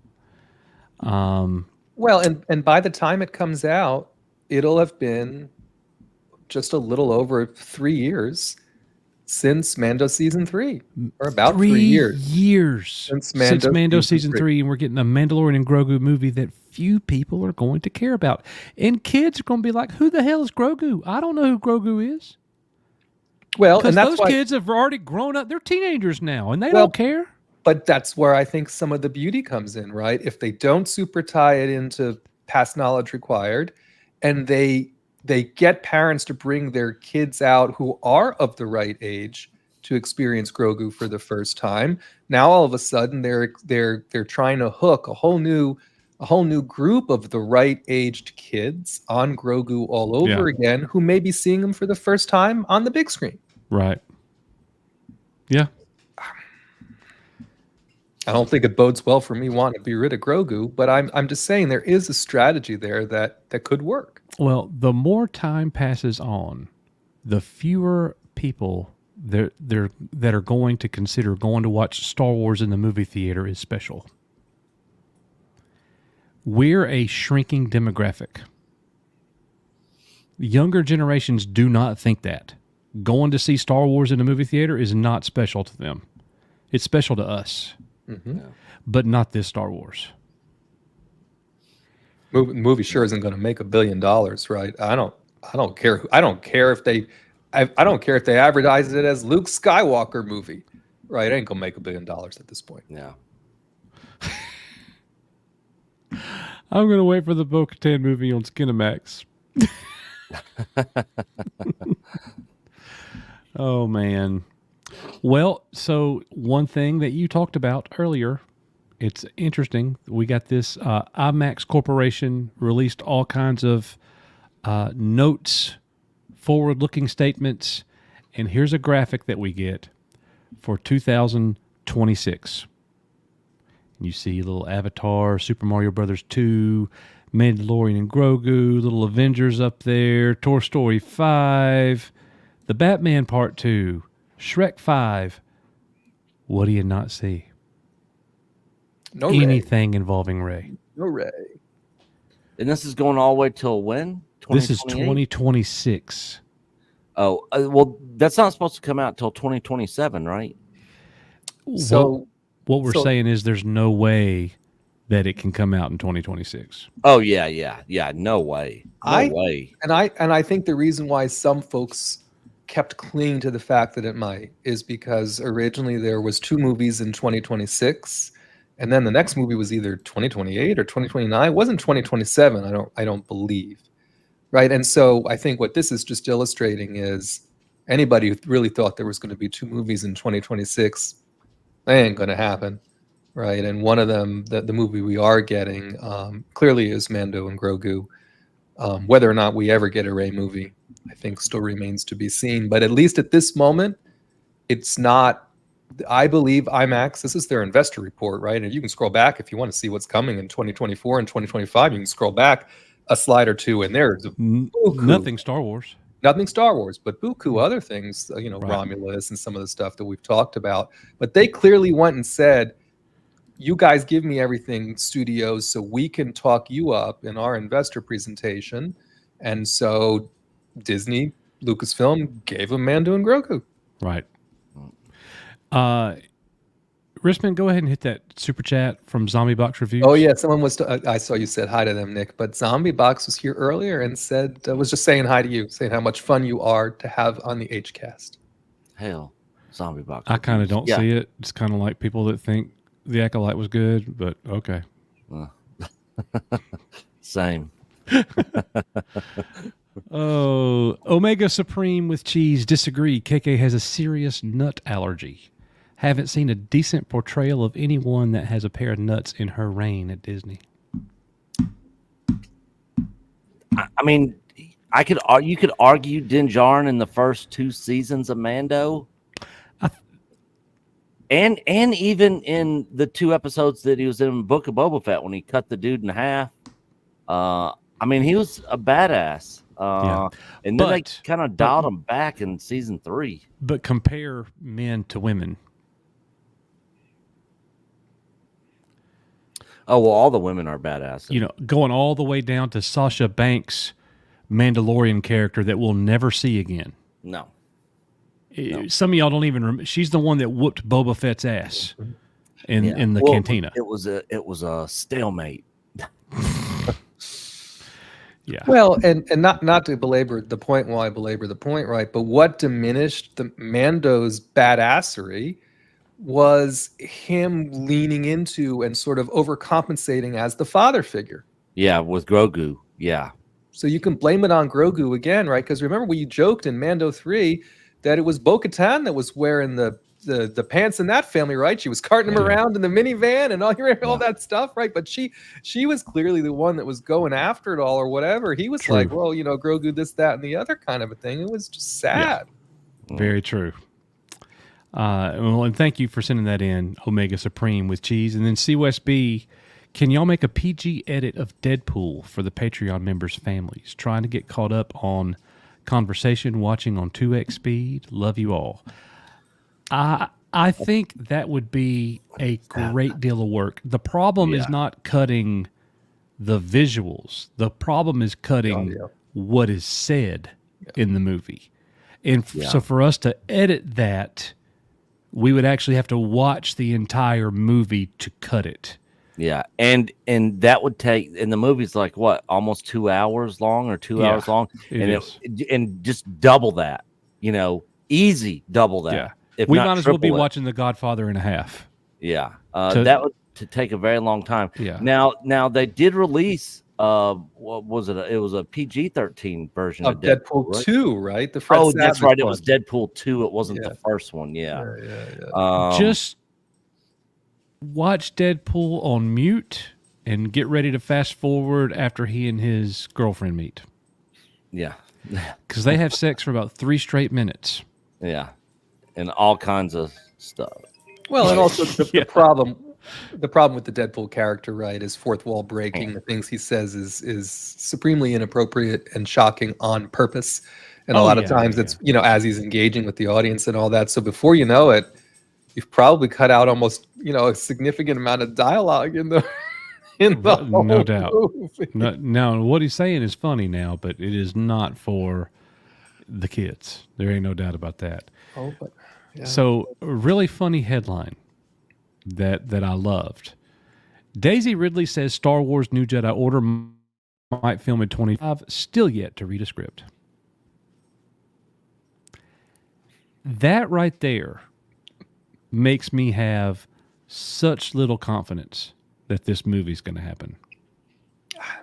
They could definitely release it in 2027. I mean, just because they didn't have a schedule. I mean, the problem with, as I recall, the problem I think is Avatar, right? They have their eggs in a lot of other more lucrative baskets from time slots, from release windows, and so they have a real hesitancy to try and stack, especially a Rey movie against. They don't want to work against themselves. What did you call the Grogu Mandalorian movie? What did you call it for Lucasfilm? You said that it was comfort food. Mm-hmm.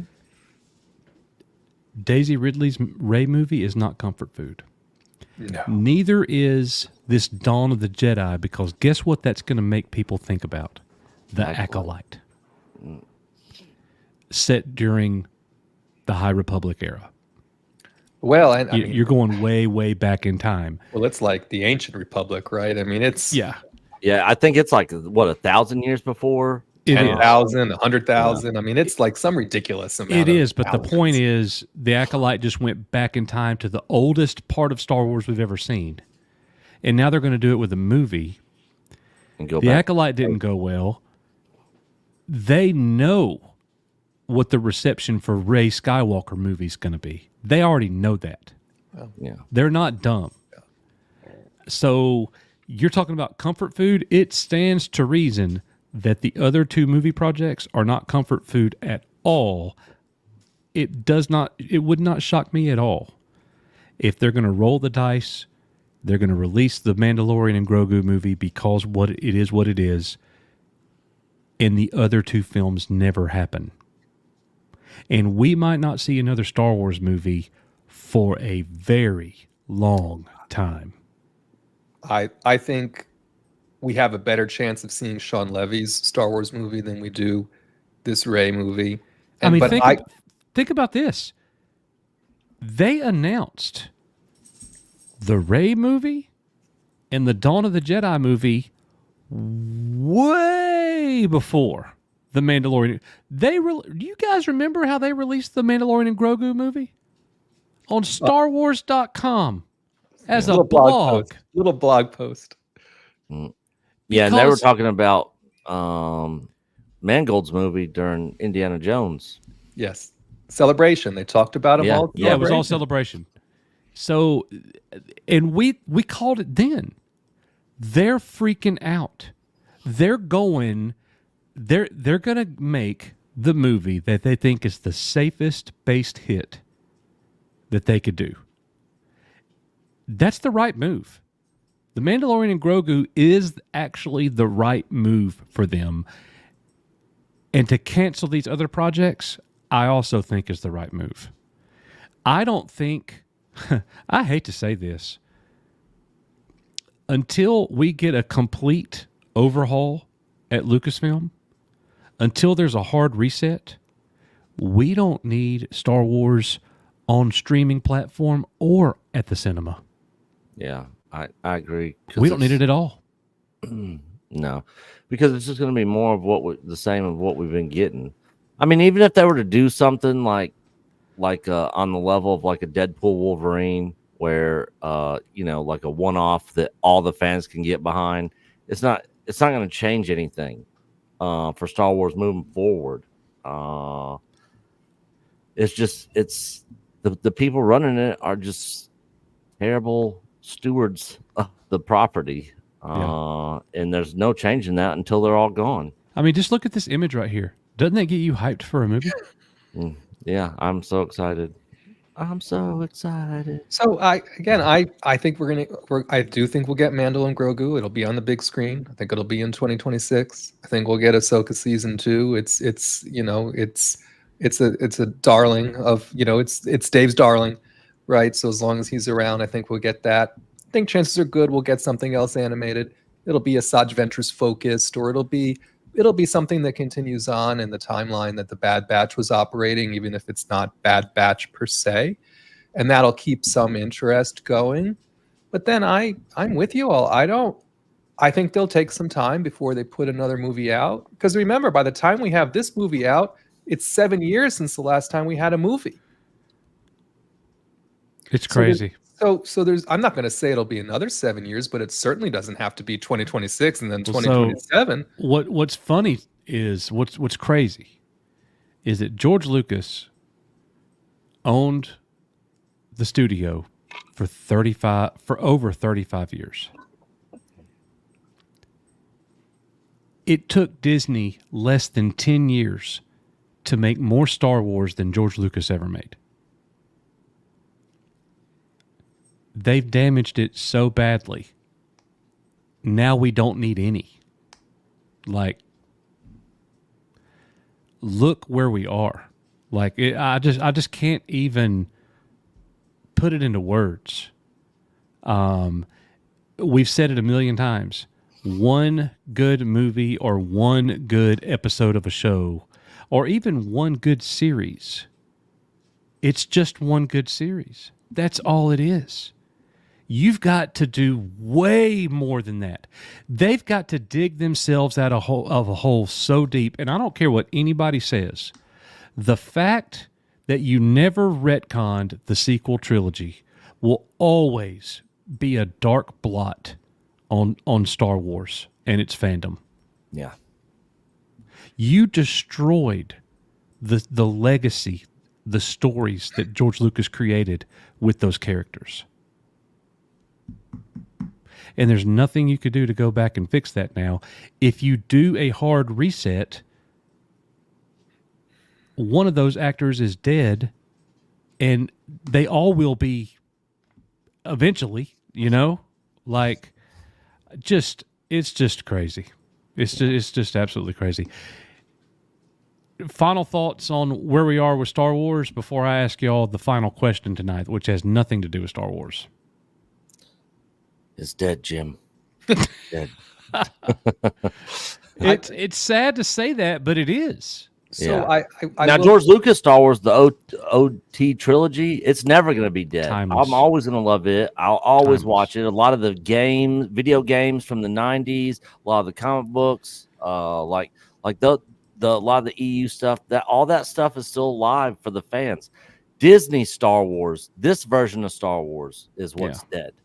Exactly. So I will say, directionally, right? The thing they've been talking about most recently is from a publishing standpoint, and remember the comics, the Darth Vader comic and all that's ending. Yeah. So they've announced now the next bit of business they're doing is post Return of the Jedi. What happened right after Endor? The Battle of Jakku, right? All of these things, a very Luke focused story.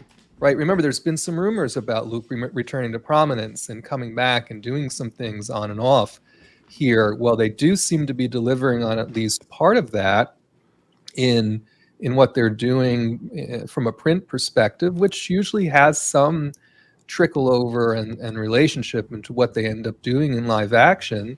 It may very well be they're taking another stab now at trying to establish something in the timeline that's post Return of the Jedi and pre Mandalorian. I don't know if that's a good thing or a bad thing. I'm just putting it out there as that does seem to be what's coming next. And I'll be curious to see how that ends up resonating, because some people are excited about that time frame. No. This is my friend, Mr. Bigglesworth.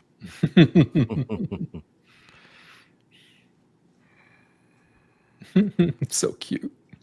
All right. So, question. I've talked to you guys about this stuff before, but chat, you're in on this. Have you watched anything good lately? And are you looking forward to anything coming out?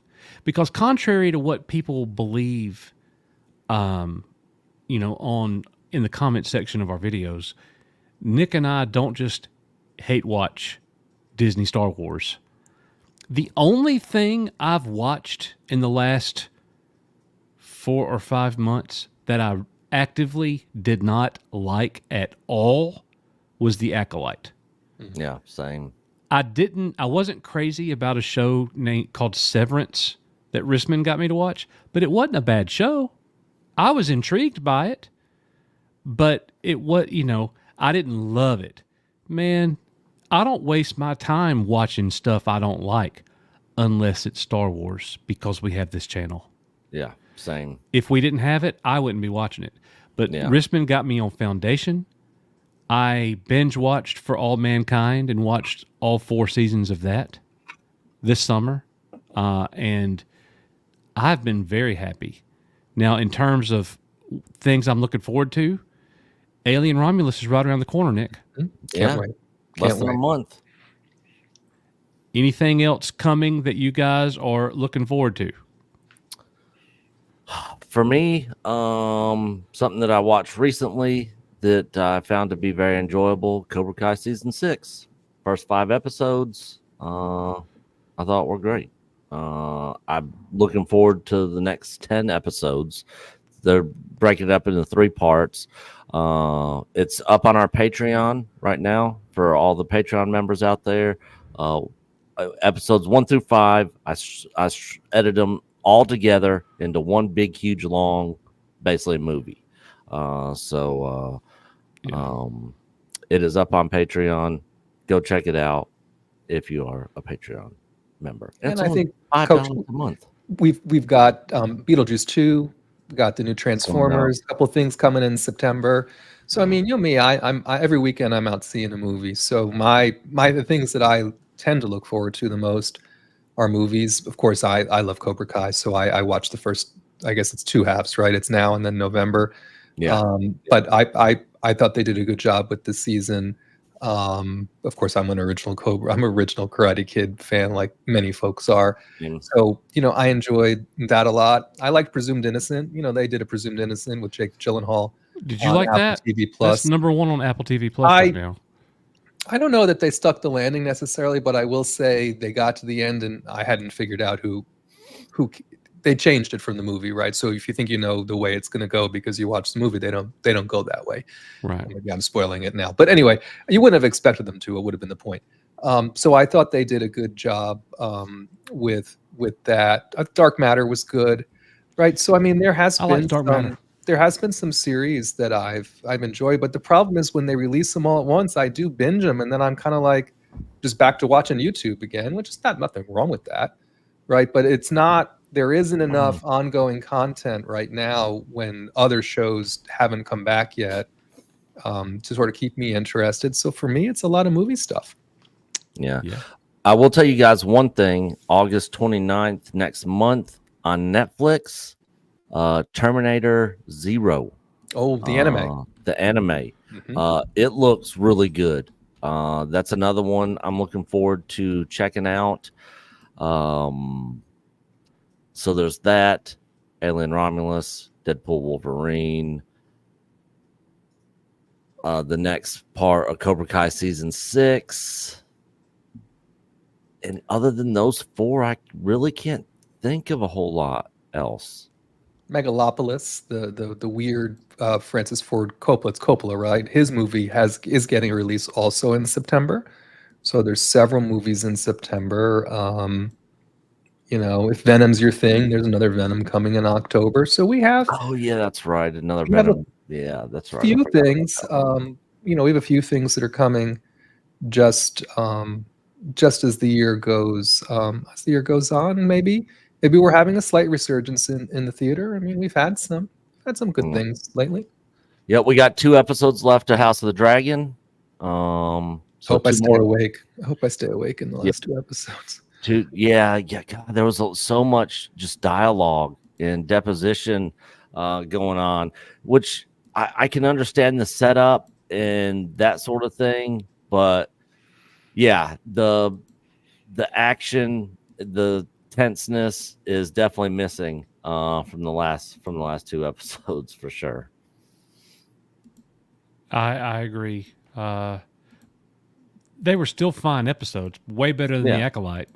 Oh God, the acting, the dialogue. I mean, I'd rather watch those 2 not as exciting episodes of House of the Dragon than any of the episodes of The Acolyte. I'll watch 3 hours of Matt Smith going crazy in a rickety ass castle before I'll ever watch The Acolyte. Yeah. That's fine with me. Yeah. So Icon Havens announced that Aiden Cook is coming to Icon.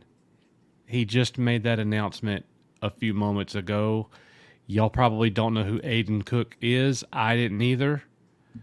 And look, what's crazy is like I used to know every Star Wars character's name. I don't anymore. Oh, he's 2 tubes. That's 2 tubes. I had no idea. He's one of Saul Guerrera's. Rogue One. Him and his brothers. Yes, one of he Saul was Guerrera's one of henchmen. the Rogue One dudes. And Andor as well. Yeah, 2 tubes. Yeah. Or his brother. I forget his brother's name. So Brother has a different name. look, now that one's not all that exciting for me. Billy D. Williams is going to be there, which is going to be fantastic. Yep, I wouldn't mind meeting him. Colt 45. I am also excited. Wedge. Oh, Paul Blake will be there. Played Greedo. Brendan Wayne. Yeah, I definitely wouldn't mind meeting. He was actually right next to Gina's booth in Knoxville. Amy Allen. Oh, cool. Oh gosh, she's hot. Yeah. Ayla Secura. Yeah. Yup. I'm definitely gonna go meet her. Oh, show. Is that Kyle Katarn from YouTube on that image that you had pulled up? No. Oh, it kind of looked like him. That's the narrator. He does all the voices. Yes, Mark Thompson. Yeah, Mark Thompson. He was a Thrawn, right? There was a picture in another con of him, Lars, and Timothy Zahn all together meeting for the first time. I grabbed a couple of pictures of them together. Yeah. So I'm looking forward to it, man. I'm going to make myself a list of vintage toys and pieces that I'm going to have to get while I'm there. I'm just going to go up to one of the aisles or one of the toy dealers, hopefully find one that I might know, but I'm going to go up to a list and be like, hey, you can give me a deal if I buy all this, right? Like that's, give me a discount. Don't charge me full price on everything. But I'm excited, dude, because the value of vintage Star Wars has dropped. It's still expensive, don't get me wrong. But it was at an all-time high during the pandemic. The market speaks. Crazy. Yeah. It has dropped significantly. Pieces that were $25,000 then are like $10,000 now. Yeah. Wow. So, anyways, and I'm not going to be buying no $10,000 Star Wars toy either. I guarantee you that. I'm just waiting for the next economic crash, and then we'll look at trying to rebuild my Star Wars collection. Then, if I'm not trying to get food. Yeah. Well, we got a couple remaining super chats that snuck in, Coach. Let's knock them out, and you can let's do it. Sign us off. Venger, next episode of House of the Dragon, we see 3 new dragons: Vermithor, Silverwing, and Sheep Stealer. Awesome. Yeah. What was the one that was chasing the black dude that picked him to be his rider? Oh, something. Sea Smoke. Sea Smoke. Yeah, yeah. Yeah, that was pretty cool. I knew immediately when he was going after him that he wasn't gonna eat him. He was finding his own rider. This is my new dragon, Floor Pisser. Oh no! Oof. Ugh. That's gross. She does pretty good. She goes to the door and stands there now. So she's a smart little girl. Yes, she is. Yep, this Sunday, next episode of House of the Dragon. You fight. You fight. You fight. Gimme. All right, last one, Sorry, Coach. Zone in so we can zone I'm out. ADD and Ruby wants to fight. It's because you're antagonizing Ruby. I am. Omega Supreme with cheese. What's the new show about, Disney? It's got female protagonist. Me, I'm Kay. What's it about? The protagonist is black. Me, okay, fine, but what's the plot? They're also lesbian. I'm done. Oh, my goodness. Yeah, that's what it feels like. Yeah, it is. That is exactly how it's been going. One Thank you, more Omega snuck Cheese, in. for that $10 super chat. Another $10 super chat. My goodness. CS making a prediction: Disney Star Wars will not make any more Star Wars theatrical releases. Nothing they will do will make money, and they know it. I think that's where we are. Yeah. I think Mando and Grogu will make money, but they better be careful about the budget. They better be careful. I mean, if they spent 180 million on the Acolyte, you know, the Grogu one's probably going to be, you know, probably close to 3, if not why? over. What? Look, So all these Acolyte- other the people Acolyte can was get envelopes 8 full of cash. 8 episodes, right? Yeah. Averaging about 40 minutes an episode. Yeah. Well, a movie is just 3 of those episodes. That's 2 hours. Well, and also remember, guys, if you spend No sense. if you Why spend they $200 million on a movie, that movie's got to make $700 million before Yeah, it's just all to break said even. and done to break even, right? So the minute you think about even approaching 300, then again you're in the $1 billion club. George Lucas himself could come back and direct the thing, which would never happen. Yeah. And it's not going to make $1 billion at this No. point. No. Because it's not Star Wars anymore. Yeah. So they need to make it for 100 million, right? They need to make Agreed. it for 125. Yeah. Yeah. If they did, you know, between 100 and 150, and then just, you know, the marketing budget's normally double that. So you're looking at, say, top end with marketing 300, then they could probably make a little bit on it. I see a Matthew in the chat is saying there's some scuttlebutt that the budget is 120 million. That would be smart. Yeah, that would be smart. That would be a very smart budget. What was the budget for Godzilla -1? We're 8. 25 million? 20, Yeah. 20, 25 million? 15. 15. I knew it. Thought it was less than one episode of The Acolyte, right? No. Or something like this. Which, that's, as far as I know, that's considered high in Japan. And the movie killed it. Well, because didn't the director say he wouldn't know what to do if they had given him 20 or 25 million? He was like, I don't know what I would even do Put with all that. Godzilla in a money. tutu and make him dance? Like, what you gonna do? Yeah. Yeah. They need, the thing is, Hollywood today, it's like, you know, they're spending all this money on all this catering services, trailers, you know, all this extravagant food and getting all these people involved, and then there's unions and stuff, so they got to have a minimum amount of these people on set and all this crap, you know, and it just bloats the budget. You know, who was it that did The Creator? Gareth Edwards. Yeah, Gareth Edwards. He did that for 80 million. And it was a good movie. It wasn't great. But Yeah, it was yeah. a good Decent. movie. It looked, it had a lot of Yeah, special but effects. for 80, It for looked 80 million, fantastic. Yeah.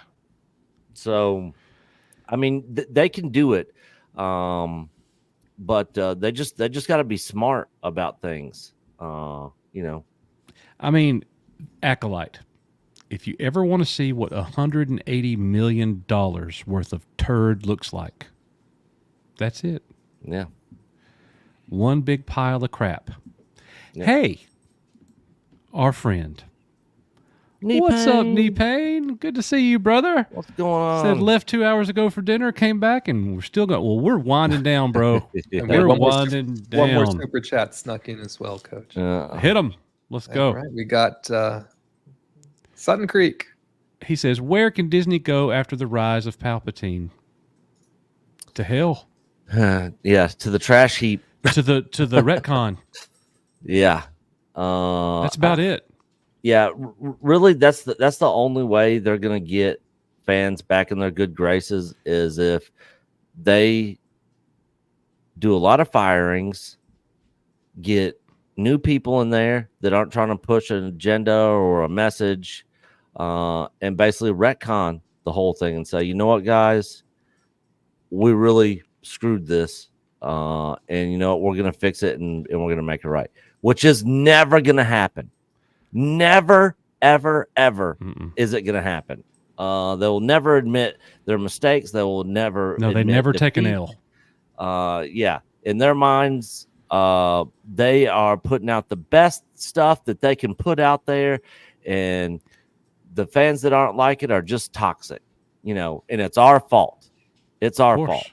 It's the misogynist, review bombing, haters. It's us.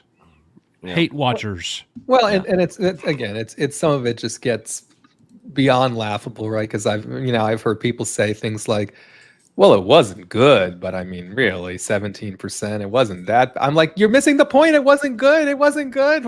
Whether 17% or 45%, it wasn't good. Yeah. No. I was talking to Coach earlier, and I was telling him I was talking to my brother last night. Him and his wife watched it, and he's very much a normie. He's not into the whole YouTube and culture war and, you know, Star Wars lore and all that. He just he works on cars, and he's in the Air Force and works and does family stuff. You know, so he's not in that whole side of things, and so he just consumes entertainment when he's just chilling.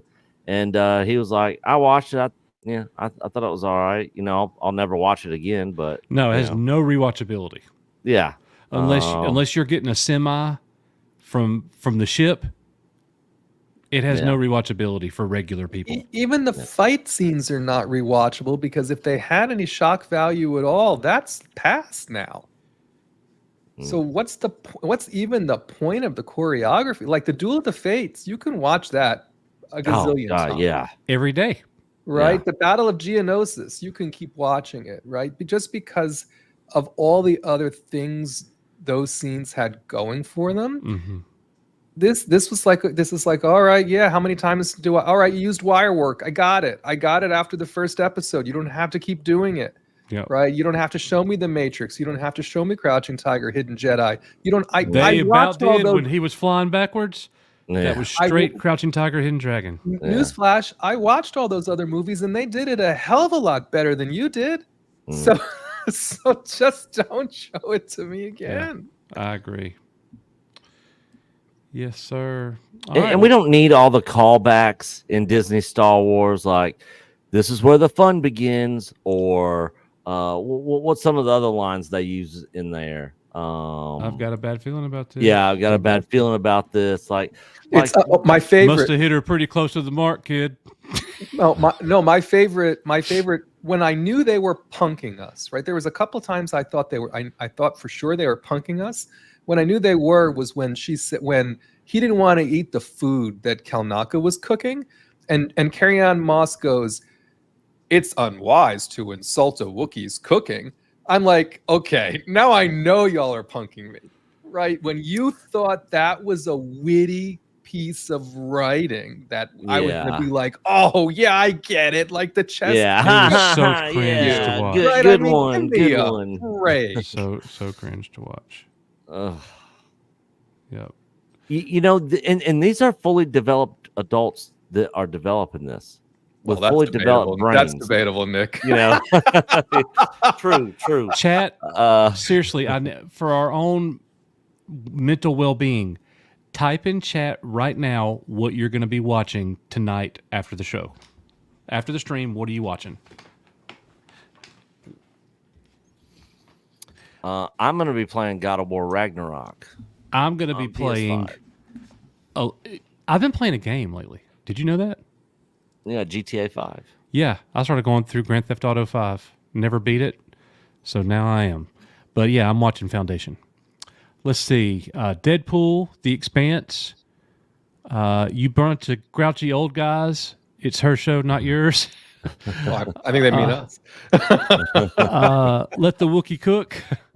Oh, The God. first 48 somehow may I love the survive. first 48. Oh, a good time. Someone's watching the Good Time Bandits, not the New Time Bandits. I got halfway through the first episode of the New Time Bandits, and I just couldn't do it, man. I fell asleep. You know who else couldn't do it? Star Wars mom. She said, "I tried to watch this Time Bandits thing." She's like, "I don't know what I'm watching." The little It's boy not being good. a pseudo like junior historian just throws me off. Oh, I haven't tried. I haven't given it a try yet. Richard Donner's 1978 Superman. Very cool. The Repair Shop. Frasier to fall asleep to. Troll. Doctor Who. Troll. Third Doctor. Knee Pain says he still needs to finish God of War Ragnarok. Getting close. Yeah, that is a long game. And it's got DLC to it also. So I actually just did everything I could possibly do in Final Fantasy VII Rebirth. 329 hours I put into that game. Forget that. Yeah, it was so much fun. Yeah, I love it. But yeah, God of War Nerdrotic Ragnarok loves is the great. New Time Bandits. Really? Really? No. That's gotta be. No, it's a joke. That's gotta be a joke. Yeah, I don't It's a believe that joke. at all. Yeah, no, it's a joke. Yeah. Gary doesn't love anything. No. Yeah. We have one super chat snuck in from Venger. Venture. I wonder what Amazon's Those About to Die Gladiator series with Tony Hopkins is like. So I've heard it's not good. I've heard Anthony Hopkins is barely in it, and that it's just an absolute mess of a story. I haven't given it a try. But And what about the Gladiator sequel coming out? Oh, I noticed I didn't name that movie as one I was I looking know. forward to. I mean, out of all the movies, it's sort of like, if they announced they're doing Titanic 2. Like, what? Listen, I hated Titanic 1. I think I'd rather watch the ship sink again than. Yeah, that's the only part. So I never went to the theater and saw that movie because I was like, I'm not going to watching this long, drawn out love story just to watch the cool part of the ship sinking. So when it came out, Mars Monkey Max, Old Time Bandits, not the new. Okay, go ahead, Nick, sorry. That makes yeah, sense. Old Time Bandits is great. Yeah, Yes, Old I Time agree. Bandits, different story. But yeah, when it finally came out on DVD, I just fast forwarded to that part and just watched the ship sinking sequence. It took so long for the ship to sink. I didn't need it sinking in real time. That Yeah. movie. Oh, I hate that movie. Yeah. Yeah. Yeah, I did watch the Abyss special edition for the first time on 4K. They did good with it, I heard. Did they? Man, yes. Yeah. And the stuff they added changes your whole perspective of the movie. I heard that. Yeah. I was like, I'm not going to spoil it for people that haven't seen it, but if you have not watched the Abyss 4K special edition, go watch that movie. Hey, Nick. What they added to it changes the whole concept of the movie, the whole outlook. Hey, Nick. I've never seen The Abyss. Man, you need to watch that. That's not a weird. I know lots of people who've never seen. You would like it. Isn't Alec Baldwin in it? Michael Biehn. I know he's in it, and Sean Connery's in it. No, Sean Connery. Oh wait, I'm thinking The Hunt for Red October. Yeah. You never seen The Hunt for Red October? Yes. Okay. No. Yeah. Parts of it. You've never seen it all the way through? Yeah. Yeah. It's got Ed Harris. Michael. Or if I saw The Hunt for Red October, it was so long ago I can't remember. Okay. I never watched The Abyss. Ever. Yeah. Oh, by the way, speaking of old things, they have confirmed Top Gun 3. Yes. Yes, I did see that. Mary Elizabeth Mastrantonio. Yes. By the way, Robin Hood, Prince of Thieves. Great film or nah? I liked it. I agree. I think it's awesome. I thought it was fun. Yeah. I liked it. Morgan Freeman. I thought Morgan Freeman did fantastic in that movie. Yeah. He is not a fighter. Yeah. But he pulled it off. Yeah.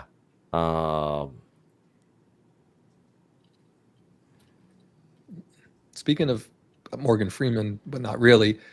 We also didn't name what is it, Captain America and Harrison, whatever the hell the movie is, Captain America with Harrison Ford with the Brave New World, or whatever it's called. Yeah, Captain Falcon.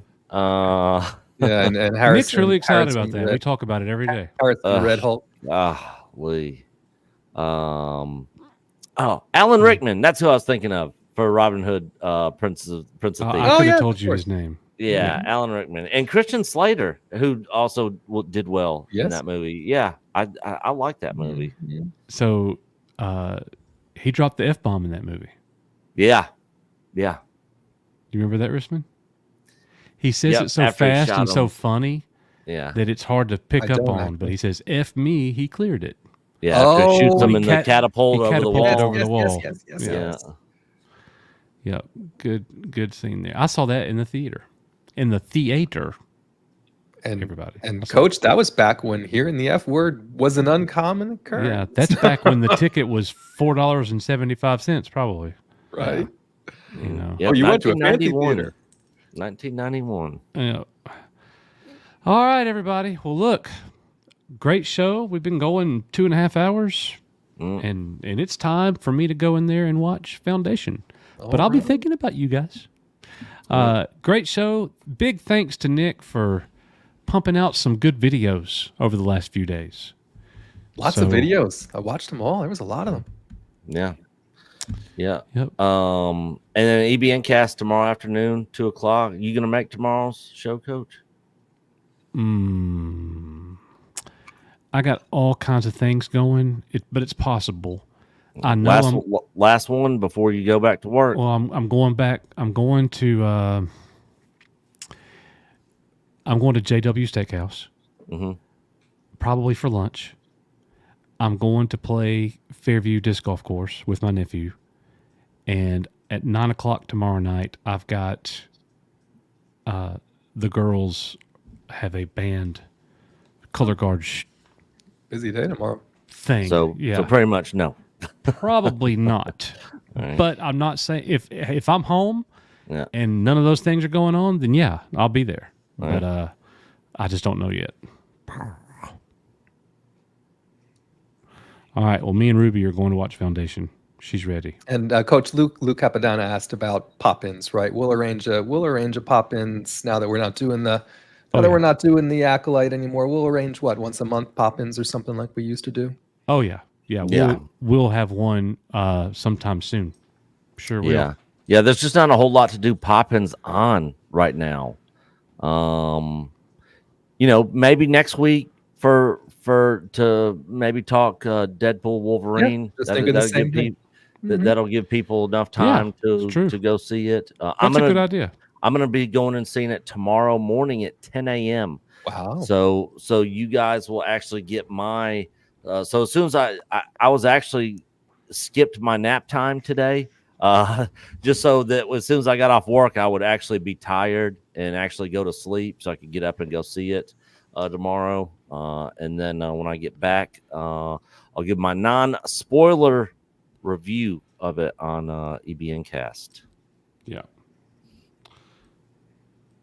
I'm watching Ruby on camera. Good enough. It's my best friend, y'all. All right. Well, let's get out of here. All right. Ruby, tell everybody bye. Okay. All right, everybody. That's going to do it for us. Yep. To everybody that sent super chats, this video is for you guys. Thanks. So Mediator has decided 1 point Valiant Renegade. That is a very, very valid argument. Bring me some pizza rolls. What you're really saying, Valiant, though... Rispin looks 10 years younger. Be with you. For me to poop on. I look young. I looked young and thin there, right? That was a long time ago now. For me to poop on. Is that when you were cussing Valiant Renegade out? That was awesome. Yeah, I was drunk. That was great. Yeah, you guys were in that heated back and forth. The rolls comment. Yeah, I was just sitting there eating popcorn. Yeah. And that's why I was like, Mom, will you bring me pizza? And then everyone's like, oh, Nick you took his lunch and ate it in front of his face. Yeah.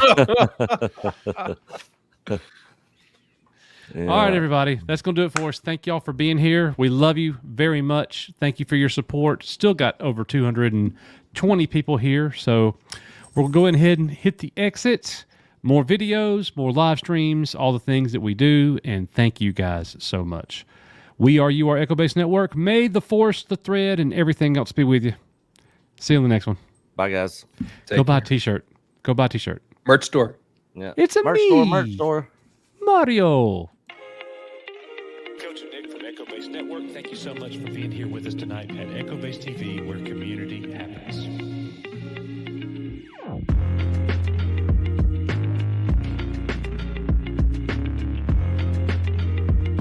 Sir, What? are we being too literal? No, you fool. We're following orders. We were told to comb the desert, so we're combing it. Found anything yet? Nothing yet, sir. How about you? Not a thing, sir! What about you guys? We ain't found shit.